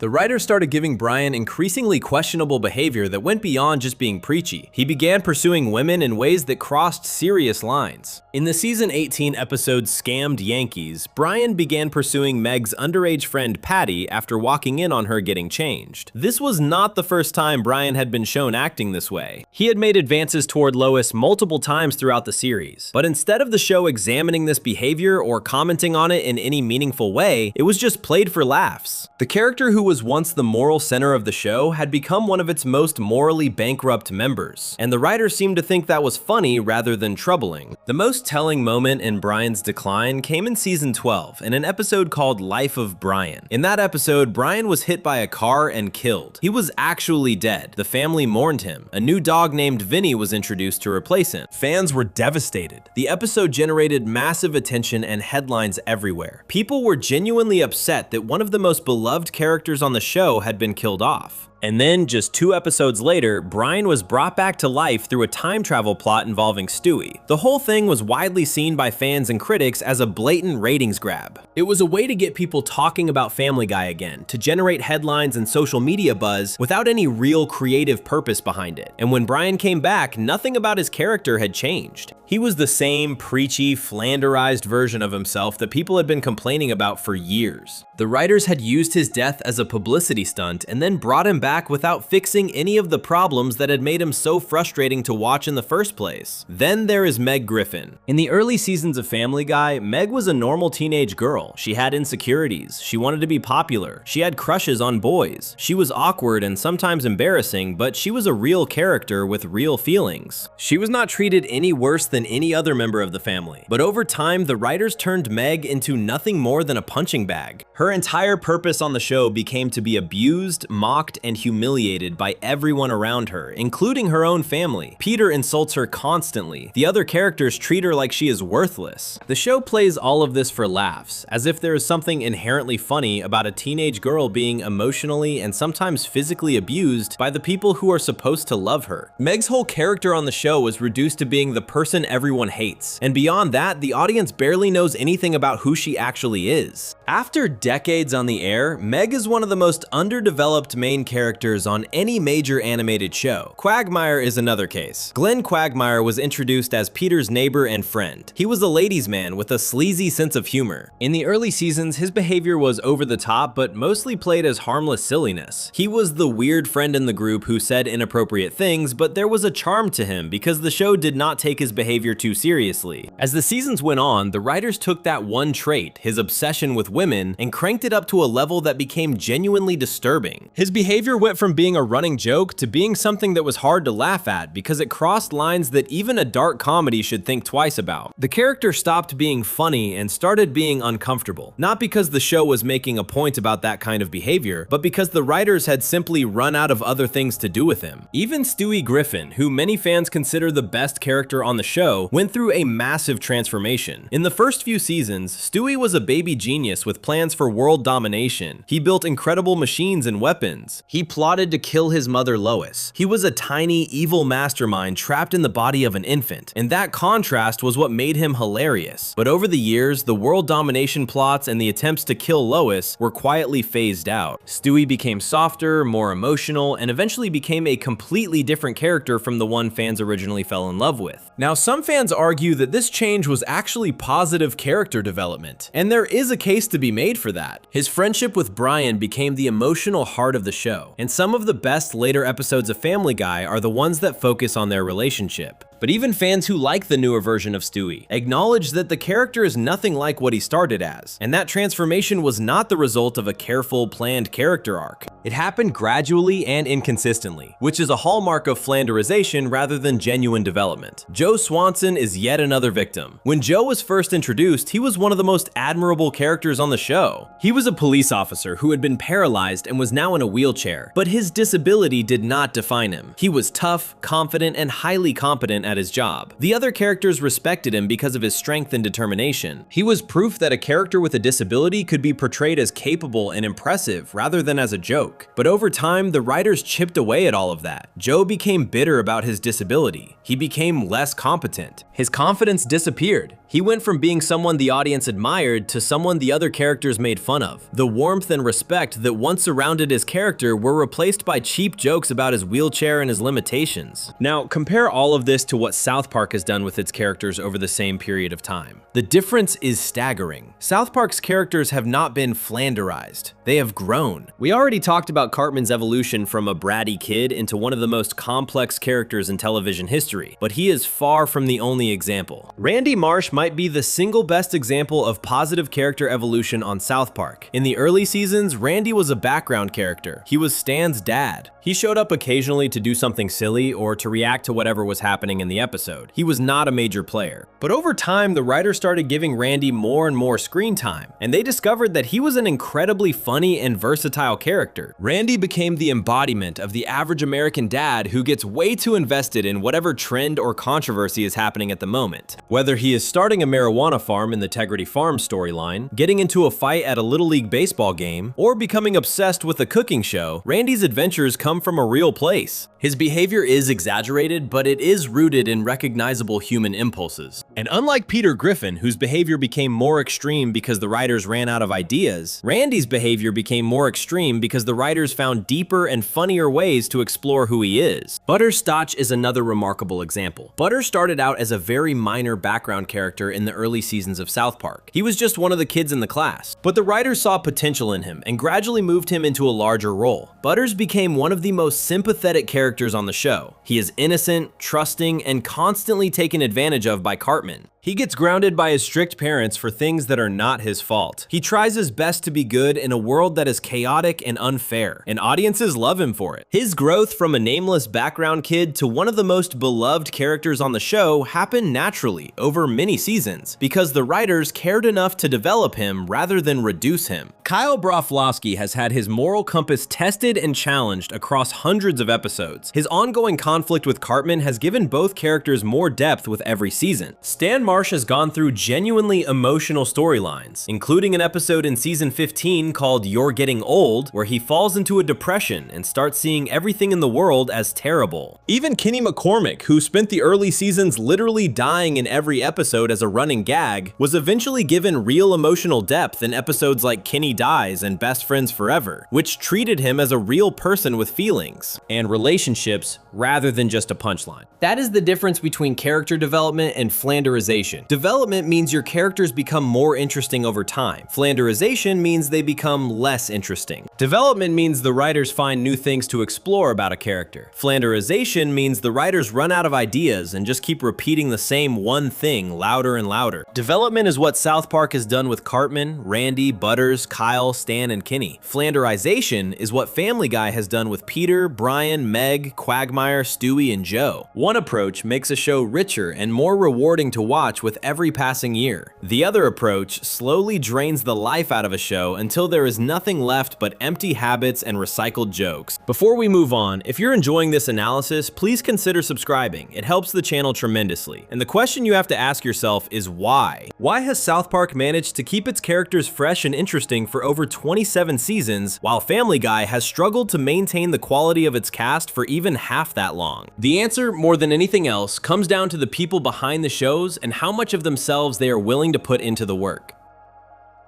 Section 8. Trey and Matt versus Seth, creator, investment, and passion. Every great show starts with the people who make it, the writers, the directors, the voice actors, the animators, but some shows go beyond that. Some shows are so deeply connected to the people who created them that you cannot separate the show from the creators. South Park is that kind of show. From the very first episode in 1997 to the most recent season, South Park has been driven by two people, Trey Parker and Matt Stone. They are not just the creators. They are not just executive producers whose names appear in the credits while other people do the real work. They are the show. They write it, they direct it, they produce it, they voice the majority of the characters. They are in the studio every single week the show is in production, pulling all-nighters, pushing themselves to the breaking point, and pouring everything they have into every episode. And that level of personal investment is the single biggest reason why South Park has maintained its quality for nearly 3 decades, while Family Guy has struggled to hold on to what made it special in the first place. Let us start with what Trey Parker and Matt Stone actually do on South Park, because most people do not fully understand how much these two men are responsible for. Trey Parker is the primary writer and director of South Park. He writes the scripts, he shapes the stories, he makes the final creative decisions on virtually everything that goes into every episode. On top of that, he is the voice of some of the most iconic characters in the history of animated television. Trey Parker voices Stan Marsh, Eric Cartman, Randy Marsh, Mr. Garrison, Mr. Mackey, Clyde Donovan, Jimmy Vollmer, Timmy Birch, Steven Stotch, Craig Tucker, and dozens of other characters. That is not a handful of roles. That is an enormous portion of the entire cast of the show, all performed by one person. Matt Stone handles the rest. He voices Kyle Broflovsky, Kenny McCormick, Butters Stotch, Tweak Tweak, Craig's father Thomas Tucker, Jimbo Kern, Terrence, and many more. Between the two of them, Parker and Stone voice the vast majority of every character you hear on South Park. They have been doing this together since the show began, and their years of working side by side have created a shorthand between them that makes the voice recording process fast and efficient even under the most extreme time pressure. But their involvement does not stop at writing, directing, and voice acting. Parker and Stone are hands-on with every aspect of the production. The 2011 documentary 6 Days to Air showed this in incredible detail. You see them in the writer's room brainstorming ideas. You see them recording voices together. You see them reviewing animation. You see them making last-minute changes to scripts at 3 in the morning. You see Trey Parker sitting at his desk, exhausted and stressed, rewriting dialogue hours before the episode is supposed to be finished. And this is not something they did once for the cameras. This is what they do every single week the show is in production. For over 27 years, Parker and Stone have personally shepherded every episode of South Park from the very first idea to the final delivery. That kind of sustained, hands-on involvement from a show's creators is almost unheard of in the television industry, and their creative ambitions have never been limited to just South Park. In 1999, they wrote, directed, and starred in the theatrical film South Park Bigger, Longer, and Uncut, which earned over $52 million at the box office and received an Academy Award nomination for Best Original Song for Blame Canada. In 2004, they created the film Team America World Police, a political satire performed entirely with marionette puppets. Parker directed the film and co-wrote the screenplay with Stone. The movie was a sharp and fearless satire of American foreign policy, Hollywood activism, and the war on terror, and it has become a cult classic that is still referenced and quoted today. Then, in 2011, they premiered The Book of Mormon on Broadway. Parker and Stone co-wrote the musical with Robert Lopez, who is known for co-writing the songs for the Disney film Frozen. The Book of Mormon became one of the most successful musicals in Broadway history. It won 9 Tony Awards, including Best Musical. 9 Tony Awards. The same two guys who make South Park in 6 days also created a Broadway show that swept the most prestigious awards in theater. That is a level of creative range and talent that is almost impossible to comprehend. The documentary 6 Days to Air actually begins with Parker and Stone leaving New York City after the opening night of The Book of Mormon to fly back to Los Angeles to start production on season 15 of South Park. They had just launched one of the biggest Broadway musicals of the decade, and instead of taking a break to celebrate, they went straight back to work on their animated show. They came back with no idea what the first episode was going to be about. They had no script, they had no outline, they had to start from scratch and build an entire episode in less than a week, right after one of the biggest creative achievements of their careers. And they did it. The episode they made that week was Human Centipad, which became one of the most talked about episodes of that season. That is the kind of work ethic and dedication that drives South Park. Now let us talk about Seth MacFarlane and Family Guy. And to be fair to MacFarlane, he is an extremely talented person. He is a skilled voice actor who voices Peter Griffin, Stewie Griffin, Griffin, Brian Griffin, and Glenn Quagmire, among other characters on the show. He is also a talented singer, having released multiple albums of big band and jazz standards. He hosted the Academy Awards in 2013. He created and starred in the films Ted and Ted 2. He created the science fiction television series The Orville. He produced and hosted the television revival of Cosmos, A Space-Time Odyssey. The man is not short on talent or ambition. But here is the key difference. Seth MacFarlane's relationship with Family Guy is fundamentally different from Trey Parker and Matt Stone's relationship with South Park. While Parker and Stone are in the trenches every single week, personally writing, directing, and voicing their show, MacFarlane's day-to-day involvement with Family Guy has decreased significantly over the years. He still voices the main characters, and he still serves as an executive producer, but the actual writing and running of the show has been handled by a rotating team of showrunners and writers for a long time now. MacFarlane is not in the writer's room every day the way Parker is. He is not directing episodes. He is not pulling all-nighters to finish scripts. He has other projects, other shows, other films, and other interests that take up his time and energy. And there is nothing wrong with that on a personal level. People are allowed to have multiple projects.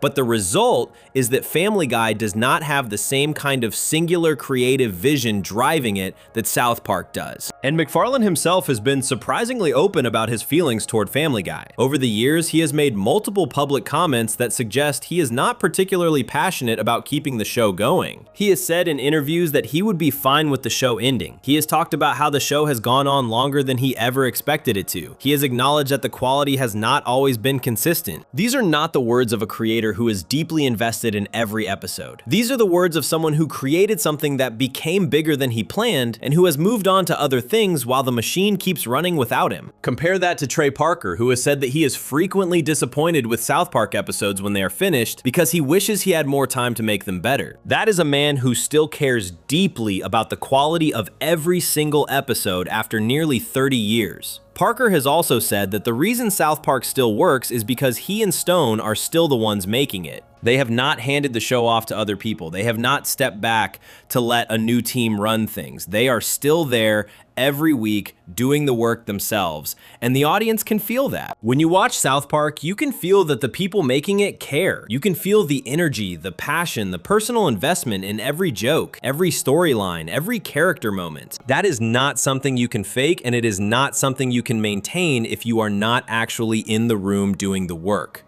Family Guy's writing room has experienced significant changes over the years. The show has gone through multiple showrunners and writing teams, and many of the writers who work on the show in its later seasons had little or no connection to the original seasons that fans loved. This is a common problem with long-running television shows. When the original creative team moves on or gets replaced, the new team often does not fully understand what made the show work in the first place. They might keep the surface-level elements, the character designs, the voice actors, the general format, but they lose the deeper understanding of who these characters are and what the show is supposed to be about. That is exactly what happened with Family Guy. The later seasons feel different from the early seasons, not just because the characters were Flanderized, but because the people writing those characters changed. The writers who understood Peter as a lovable fool were replaced by writers who only saw him as a vehicle for extreme behavior. The writers who understood Brian as a thoughtful, flawed character were replaced by writers who only saw him as a political mouthpiece. The soul of the show was lost because the people who created that soul were no longer the ones guiding it. South Park has never had that problem because South Park has never changed hands. It is still Trey Parker's show. It is still Matt Stone's show. The vision that created South Park in 1997 is the same vision that runs it today. The sensibility, the voice, the point of view, everything that makes South Park feel like South Park comes from the same two people it has always come from. And that consistency of vision is irreplaceable. You cannot hire someone to replace the original creators of a show and expect it to feel the same. The Simpsons learned that lesson, Family Guy learned it the hard way, but South Park never had to learn it because Parker and Stone never left.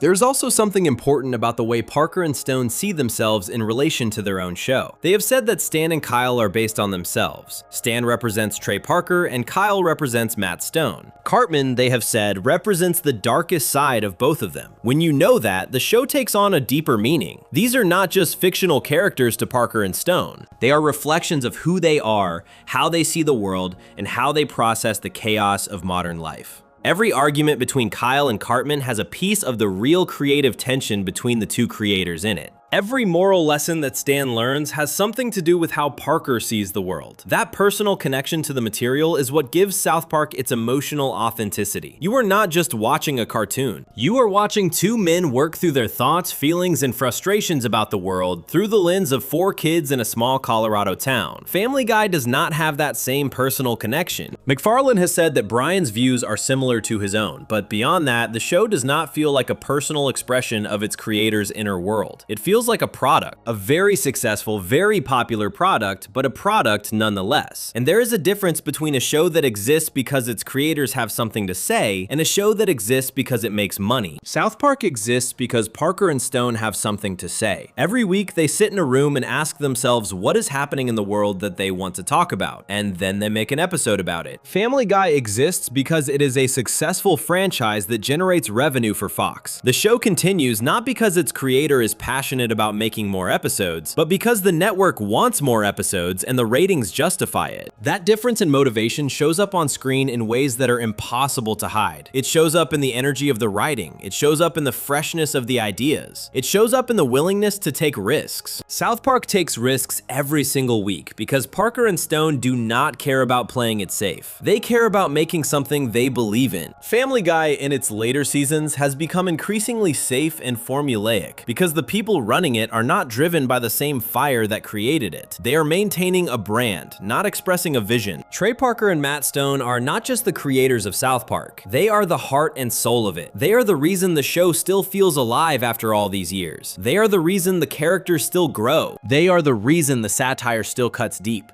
They are the reason the show can make you laugh and think and feel something real all in the same 22 minutes. And that personal investment, that refusal to hand their show off to someone else, that commitment to being in the room every single week, no matter how exhausting it gets, is the foundation that everything else about South Park is built on. Before we move on, if you're enjoying this analysis, please consider subscribing. It helps the channel tremendously. And that foundation is exactly what allows South Park to do something that no other animated show on television can do. Stay relevant week after week, year after year, by talking about the world as it exists right now, not as it existed a year ago. Section 9. How South Park stays relevant after 27 seasons. Most television shows have a shelf life. They start strong, they have a few great seasons, and then they slowly fade. The jokes get stale, the stories start repeating themselves, the writers run out of things to say. This is true for almost every long-running show in the history of television, and it is especially true for animated comedies. The Simpsons, which is widely considered one of the greatest shows ever made, is often criticized for its decline in quality after its first 10 or so seasons. Family Guy, as we have talked about throughout this video, hit a wall around season 8 that it has never fully recovered from. But South Park, somehow, after more than 27 seasons on the air, is still one of the most talked about, most relevant, and most culturally important shows on television. And the reason for that comes down to something we have already touched on but need to talk about in full: the show's unique ability to respond to the real world in almost real time. We talked earlier about South Park's 6-day production cycle. We talked about how every episode is created from scratch in less than a week. But what we did not fully explore is what that speed actually allows the show to do that no other animated program can. It allows South Park to be part of the conversation. Not the conversation from last year, not the conversation from 6 months ago, the conversation that is happening right now, this week, in the real world. When something major happens in politics, in pop culture, in technology, or in society, South Park can have an episode about it on the air within days. That is a superpower that no other animated show on television possesses. The 2011 documentary 6 Days to Air showed this process in action with the creation of the episode Human Centipad. The idea for that episode came from a real, everyday frustration that Trey Parker had during that very week. He was annoyed by the process of updating iTunes and having to agree to a massive list of terms and conditions that nobody actually reads. He joked in the writer's room about how those terms could include something terrible and nobody would ever know. That offhand comment, made on a Thursday, became the central plot of a full episode that aired the following Wednesday. Parker's personal annoyance with a piece of software turned into a sharp, hilarious commentary on how blindly people agree to things without understanding what they are signing up for. The episode became one of the most memorable of season 15, and it worked because it was about something that millions of people were experiencing at that exact moment in time. That is not a one-time trick. South Park has been doing this consistently for its entire run. When the 2008 financial crisis hit the United States, South Park responded with Margaritaville in season 13, an episode that compared the way Americans were reacting to the economic collapse to ancient civilizations making sacrifices to angry gods. That episode aired while the crisis was still unfolding. People were still losing their homes, banks were still failing, the stock market was still crashing, and South Park was right there, making sense of it all through comedy in a way that helped people understand what was happening. The episode won an Emmy Award, and it is still held up as one of the best examples of the show's ability to turn current events into brilliant television. When the World of Warcraft phenomenon was at its peak, South Park made Make Love Not Warcraft in season 10, capturing the obsession and absurdity of online gaming culture at the exact moment when it was most relevant. That episode also won an Emmy Award. When the Terry Schiavo Right to Die case was dominating the news in 2005, South Park responded with Best Friends Forever, which used Kenny's death and a battle between heaven and hell to comment on the ethical debate that was consuming the entire case. Country. That episode won South Park its very first Emmy. Every one of these examples follows the same pattern. Something happens in the real world. South Park talks about it while it is still happening. And because the commentary is timely, sharp, and honest, the episodes feel alive in a way that pre-produced content simply cannot match. Family Guy cannot do this. It is not built to do this. Because Family Guy takes roughly a year to produce each episode, the show is always looking backward. By the time a Family Guy episode airs, the events and trends it references have often already faded from the public conversation. A joke about a celebrity scandal from 12 months ago does not hit the same way as a joke about something that happened last Tuesday. A commentary on a political event that has already been resolved does not carry the same weight as a commentary on something that is still unfolding. This is not a criticism of the people who work on Family Guy. They are working within a production system that simply does not allow for the kind of speed that South Park operates at, but the result is the same. Family Guy's content feels dated in a way that South Park's never does. This matters even more in the age of the internet and social media. We live in a world where news cycles move faster than ever before. Something that dominates the headlines on Monday is forgotten by Friday. Trends come and go in a matter of days. Memes rise and fall in hours. In this environment, the ability to respond quickly is not just a nice bonus, it is essential for staying relevant. South Park thrives in this environment because it operates at the speed of culture. When people are talking about something on social media, South Park can join that conversation within a week. When a new political controversy erupts, South Park can have its take on the air before the controversy is even over. That keeps the show feeling fresh, current, and necessary in a way that very few shows of any kind can manage after 27 years. South Park Season 27 is a perfect example of this ongoing relevance.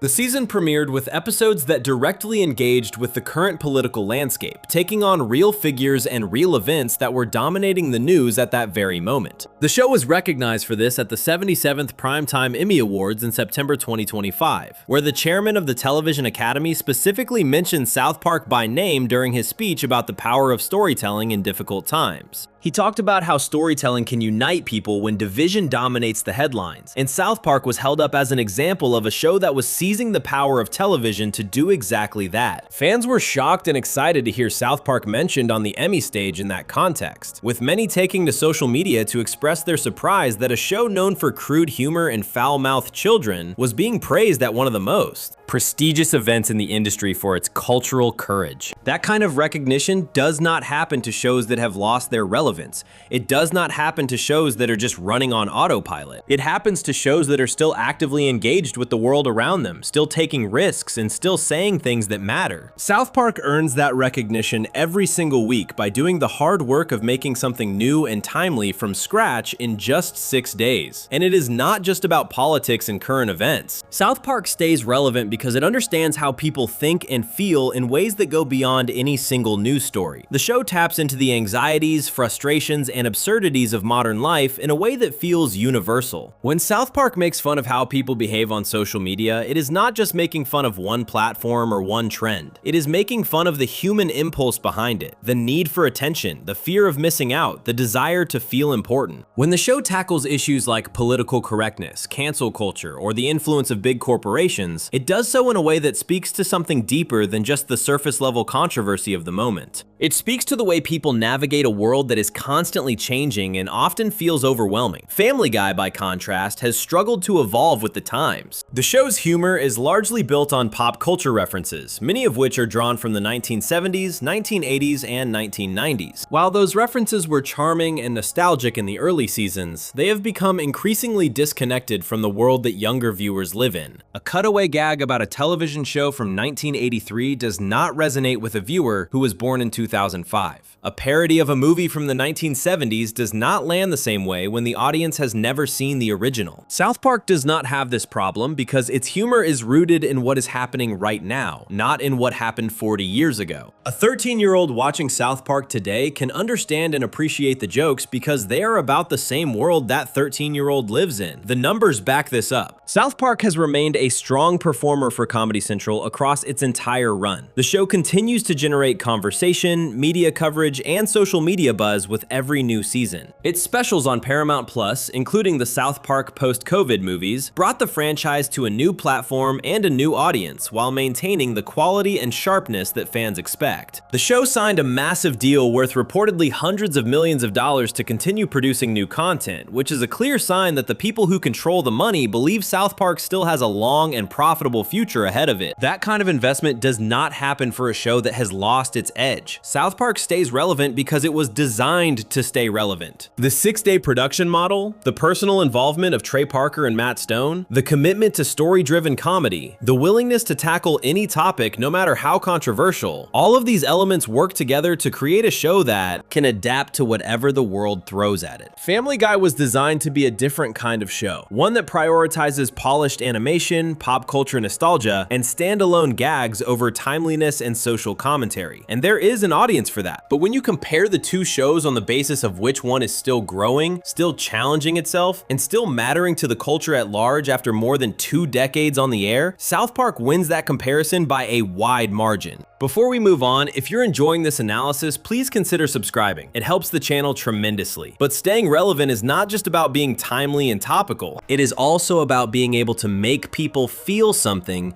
beyond just laughter. And that might be the most underrated difference between these two shows, because South Park has proven over and over again that it can make you cry just as easily as it can make you laugh. And those emotional moments are what turn a good show into an unforgettable one. Section 10, Emotional Depth. When South Park made you cry. There's a test that separates truly great television shows from ones that are just good. It is not about how funny they are. It is not about how many awards they win. It is about whether they can make you feel something real. Whether they can take you from laughing so hard your stomach hurts to sitting in silence because something on screen just hits you in a way you were not expecting. The greatest comedies in the history of television have all been able to do this. They make you laugh most of the time, but every once in a while, they stop being funny on purpose and show you something honest and painful and deeply human. South Park has done this many times across its run. Family Guy has tried to do it a handful of times, and the difference between how the two shows handle emotional moments tells you everything about the gap in quality between them. Let us start with one of the most emotional episodes in South Park history. In Season 5, Episode 13, the show aired an episode called Kenny Dies. Now, for the first several seasons of South Park, Kenny McCormick dying was a running joke. He died in almost every episode, usually in some violent and absurd way, and then he would come back in the next episode as if nothing happened. It was one of the show's most famous gags. But Kenny Dies was different. In this episode, Kenny does not die from a random accident or a silly gag. He gets a terminal illness, and the entire episode is built as a drama, not a comedy. The boys have to deal with the reality that their friend is actually going to die for real this time. Stan cannot bring himself to visit Kenny in the hospital because he does not know how to handle seeing his friend in that condition. Kyle tries to stay strong but is clearly heartbroken. And Cartman, in typical Cartman fashion, appears to be the one who cares the most, crying and making passionate speeches about saving Kenny, only for it to be revealed at the end that his concern was actually part of a selfish scheme involving STEM, cell research. But even with that twist, the emotional weight of the episode is real. You feel the sadness, you feel the loss. And it works because the show earned that emotion by spending 5 seasons making you care about these characters through story and character development, not through random cutaway gags. Another deeply emotional episode came in season 15, episode 7, titled You're Getting Old. In this episode, Stan turns 10 years old and suddenly starts seeing and hearing everything around him as terrible. Music sounds awful. Movies look awful. The things his friends enjoy seem pointless and stupid to him. At first, it seems like just another South Park plot about the boys dealing with something ridiculous. But as the episode goes on, it becomes clear that what Stan is experiencing is not a joke. It is depression. Real, honest depression. The kind where the world loses its color and nothing feels fun or meaningful anymore. By the end of the episode, Stan's parents, Randy and Sharon, separate. Stan loses his connection to his friends. The episode ends on a genuinely sad note with no resolution, no happy ending, and no punchline to lighten the mood. It just ends with Stan alone, feeling empty. When that episode aired, fans were stunned. Many of them said it was one of the most relatable and heartbreaking things they had ever seen on an animated show. It resonated with people who had experienced depression themselves because the show portrayed the feeling with honesty and respect, rather than using it as a setup for a joke. South Park has found ways to earn emotional moments across many different episodes and storylines. In the season 9 episode Best Friends Forever, Kenny gets a PSP and becomes so good at a game on it that the armies of heaven recruit him to lead their forces against the armies of hell. But Kenny falls into a coma, and the rest of the episode becomes a debate about whether to keep him on life support or let him go. The episode was a direct commentary on the real-world Terry Schiavo case that was dominating the news at the time, and it managed to be both a sharp political satire and a genuinely moving story about friendship and loss. It won South Park its very first Primetime Emmy Award, and a huge part of why it worked was because the emotional stakes felt real even within the absurd world of the show. Even the Imagination Land trilogy from season 11, which was a big, wild, over-the-top adventure about a world where everything humans have ever imagined comes to life, had moments of genuine emotion. Butters, who is put in charge of leading the imaginary characters against an invading force of evil, has to find real courage within himself to save a world that most people would say does not matter because it is not real. But the show argues that imagination does matter, that the things we create in our minds have value, and Butters rising to the occasion is played as a genuinely heroic moment. That trilogy won an Emmy Award for Outstanding Animated Program for programming 1 hour or more. Now let us look at how Family Guy has handled emotional moments. The most famous example is the episode Life of Brian from season 12. In this episode, Brian Griffin is hit by a car and dies. The family mourns him. There is a funeral. Stewie, who is too young to fully understand what has happened, asks where Brian went. It is a sad episode. Fans were genuinely upset. The death of Brian generated massive headlines and social media outrage. People could not believe that Family Guy had actually killed off one of its most beloved characters. And for a brief moment, it seemed like Family Guy was trying to do what South Park does so well, use its platform to explore something real and emotional and difficult. But then, just 2 episodes later, Brian was brought back to life. Stewie used the time machine to go back and prevent Brian's death from ever happening. And just like that, the emotional weight of Brian's death was completely erased. Everything the audience felt during Life of Brian was retroactively made meaningless. The sadness, the grief, the shock, all of it was undone so the show could go back to normal. Fans and critics widely viewed the entire thing as a rating stunt. It was a way to generate buzz and get people talking about Family Guy again without actually committing to the emotional consequences of what they had done. And when Brian came back, he was the same Flanderized version of himself that fans had been complaining about. Nothing changed, nothing was learned, nothing was gained. The show used a character's death to grab attention and then took it back when the attention faded. That is the fundamental difference. When South Park does something emotional, it commits. When Kenny dies in Kenny Dies, it means something. When Stan falls into depression in You're Getting Old, the show does not fix it with a happy ending. When characters go through painful experiences on South Park, those experiences have weight because the show treats them with respect. The emotional moments are earned through real storytelling, not manufactured for publicity. Family Guy's attempt to create an emotional moment with Brian's death failed not because the initial episode was bad, but because the show did not have the courage to live with the consequences of its own decision. It wanted the credit for being emotionally bold without actually being emotionally bold. South Park understands something that Family Guy has never fully grasped. The reason people come back to a show for 27 years is not just because it's funny. It's because they care about the characters. They feel connected to them. They see pieces of themselves in Stan's sadness, in Kyle's moral struggles, in Kenny's quiet loyalty, in Butter's innocence, and yes, even in Cartman's darkness. Those connections are built through years of honest, thoughtful storytelling that treats the audience with respect.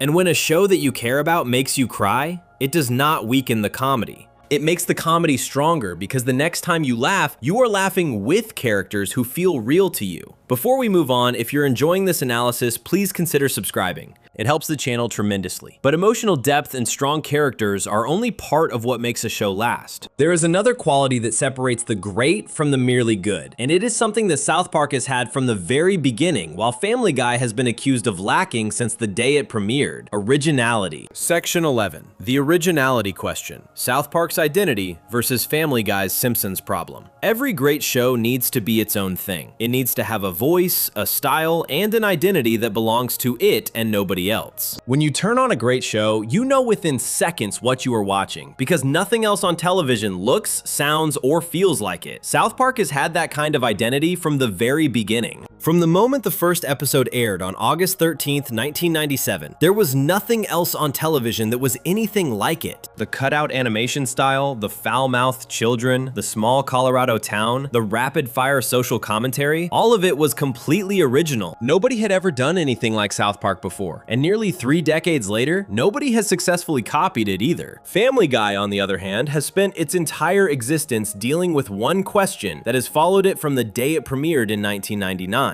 Is this show just a copy of The Simpsons? That question did not come out of nowhere. It came from the people who work in the animation industry. It came from television critics. It came from the creator of The Simpsons himself. And in some cases, it came from the Family Guy writers themselves. The similarities between Family Guy and The Simpsons are obvious to anyone who has watched both shows. Both shows center on a working-class American family. Both families have 3 children. Both families have a pet dog. Both shows feature a dim-witted, overweight, alcoholic father as the main character. Both are set in fictional American towns. Both use animated comedy to comment on American culture. Now, having similarities to another show is not automatically a bad thing. Many great shows have been inspired by other great shows. But the problem for Family Guy is that the similarities go beyond just inspiration. They go deep enough that the people who actually make The Simpsons have publicly and repeatedly called it out. In 2003, Al Jean, who is a writer and executive producer on The Simpsons, publicly described Family Guy as a little too derivative of The Simpsons. He said the show should be more original. That is not a random internet comment from a fan. That is one of the most important people behind one of the most successful shows in television history saying on the record that Family Guy is too similar to his show. And Al Jean was not the only person at The Simpsons who felt that way. Multiple episodes of The Simpsons have taken direct shots at Family Guy over the years. In Treehouse of Horror 13 and The Italian Bob, The Simpsons included jokes that directly implied Family Guy was guilty of copying their formula. These were not subtle references. They were clear, intentional jabs from a show that felt its territory was being invaded. At San Diego Comic-Con in July 2010, Simpsons writer Matt Selman made a comment about Seth MacFarlane during a panel, joking, "Come on, Seth MacFarlane does one show 3 times." He was referring to the fact that Family Guy, American Dad, and The Cleveland Show all shared a very similar format, an animated family comedy with a loud, obnoxious father figure at the center. Selman later walked back the comment slightly, saying those shows are all really funny and deserve to exist. But the fact that he said it at all, in front of a large audience at one of the biggest entertainment events in the world, shows just how widely shared that opinion was within the industry. Even a Futurama film, Bender's Big Score, made by Simpsons creator Matt Groening's team, featured a gag involving a Family Guy 12 laughs a year calendar, another clear shot at the show's quality. The originality question does not stop with the Simpsons comparison. There has also been a long-running discussion about whether the character of Stewie Griffin was original. Chris Ware, who is the author of a comic called Jimmy Corrigan, the Smartest Kid on Earth, has publicly noted several similarities between his character Jimmy Corrigan and Stewie Griffin. Ware's comic came out before Family Guy premiered, and the parallels between the two characters have been pointed out by multiple people over the years. Whether or not McFarlane MacFarlane was directly inspired by Ware's work has never been confirmed, but the fact that the conversation exists at all adds to the larger pattern of Family Guy being seen as a show that borrows heavily from other sources, rather than creating something entirely new. Perhaps the most telling moment in this entire debate came from Family Guy itself. In a season 14 episode, Peter Griffin actually acknowledges that the show has stolen from The Simpsons. He says it directly, on screen, as a joke. But like a lot of things in comedy, the joke works because there is truth behind it.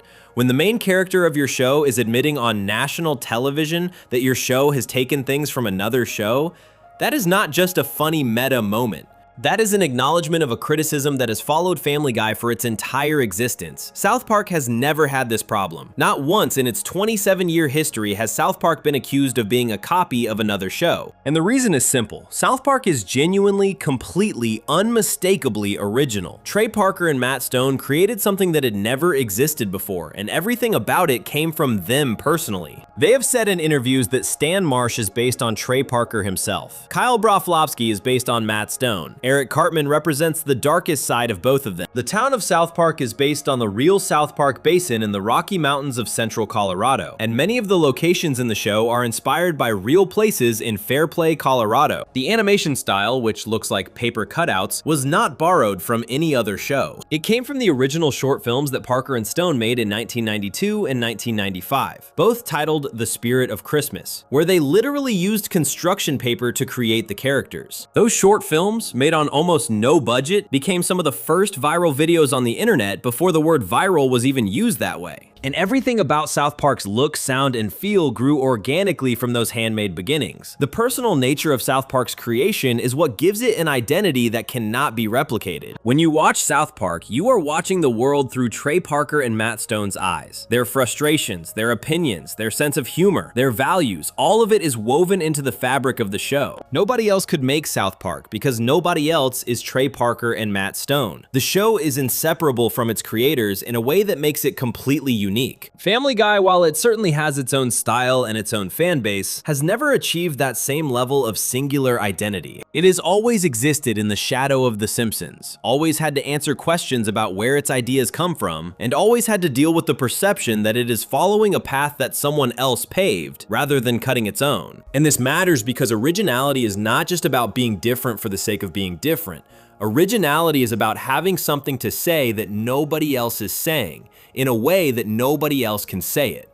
South Park has that. Every episode of South Park feels like it could only come from one place, from two guys in a studio in Los Angeles who care deeply about the world and want to talk about it through the medium of animation. Family Guy does not have that same sense of singular vision. It is a well-produced, often entertaining show that has given millions of people a lot of laughs over the years, but it has never shaken the feeling that it exists in the space between other, more original shows, borrowing pieces from here and there rather than building something entirely its own. South Park was born original. It has stayed original. And it will always be original because it comes from two specific human beings who put their actual selves into every episode.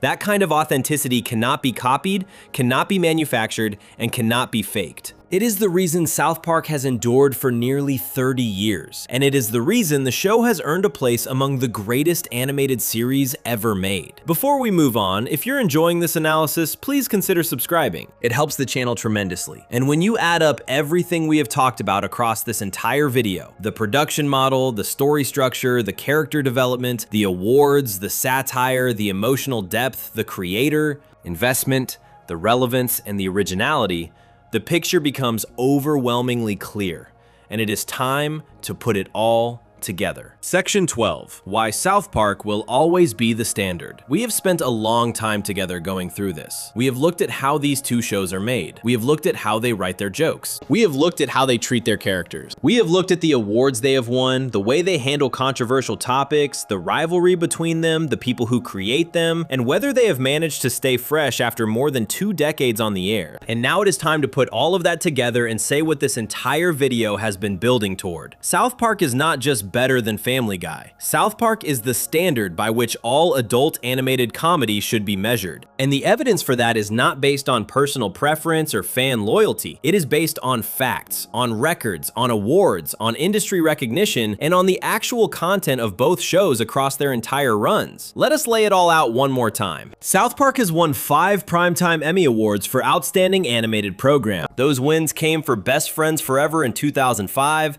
Make Love Not Warcraft in 2007, the Imagination Land trilogy in 2008, Margaritaville in 2009, and Raising the Bar in 2013. On top of those wins, the show has been nominated for the Emmy in that category 18 times. That is 18 times that the Television Academy looked at every animated show on television and said South Park belongs in the conversation for the best. The show has also received a Peabody Award, one of the most respected honors in all of media, for pushing buttons and envelopes with stringent social commentary, and for its undeniably fearless lampooning of all that is self-important and hypocritical in American life.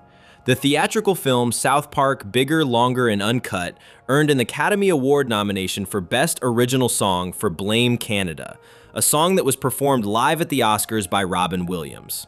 Trey Parker and Matt Stone also created The Book of Mormon, which won 9 Tony Awards, including Best Musical. These are not the accomplishments of people who make a silly cartoon. These are the accomplishments of 2 of the most talented and respected creative forces in the entire entertainment industry. The critical recognition goes beyond just awards. Entertainment Weekly named South Park the #1 greatest animated TV series of all time in a 2011 poll. #1, above The Simpsons, above every animated show ever made. In 2008, the same publication named South Park the 12th greatest TV show of the past 25 years, competing against every show in every genre. Eric Cartman, the show's most iconic character, ranked 10th on TV Guide's list of the top 50 greatest cartoon characters in 2002. He ranked 19th on Bravo's 100 Greatest TV Characters special in 2004. He ranked 2nd on MSNBC's 2005 list of TV's scariest characters, behind only Mr. Burns from The Simpsons. And in September 2025, at the 77th Primetime Emmy Awards, the chairman of the Television Academy specifically mentioned South Park by name as an example of a show that was seizing the power of television during a time when division dominates the net. Headlines. After 27 seasons, South Park was still being held up at the highest level of the industry as an example of what television can achieve. Family Guy has none of this. It has no Peabody Award. It has no Emmy wins for Outstanding Animated Program. It has never been voted the greatest animated show of all time. Its characters have not received the same individual recognition from major entertainment outlets. Its creator, Seth MacFarlane, has publicly said on multiple occasions that he would be fine with the show ending. The show has been called derivative of The Simpsons by the people who actually make The Simpsons. It has been criticized for its writing style by the staffs of multiple other animated shows. And it has experienced one of the most well-documented cases of character Flanderization in the history of television, with nearly every major character on the show being stripped of their depth and reduced to a single exaggerated trait. But this is not just about awards and accolades.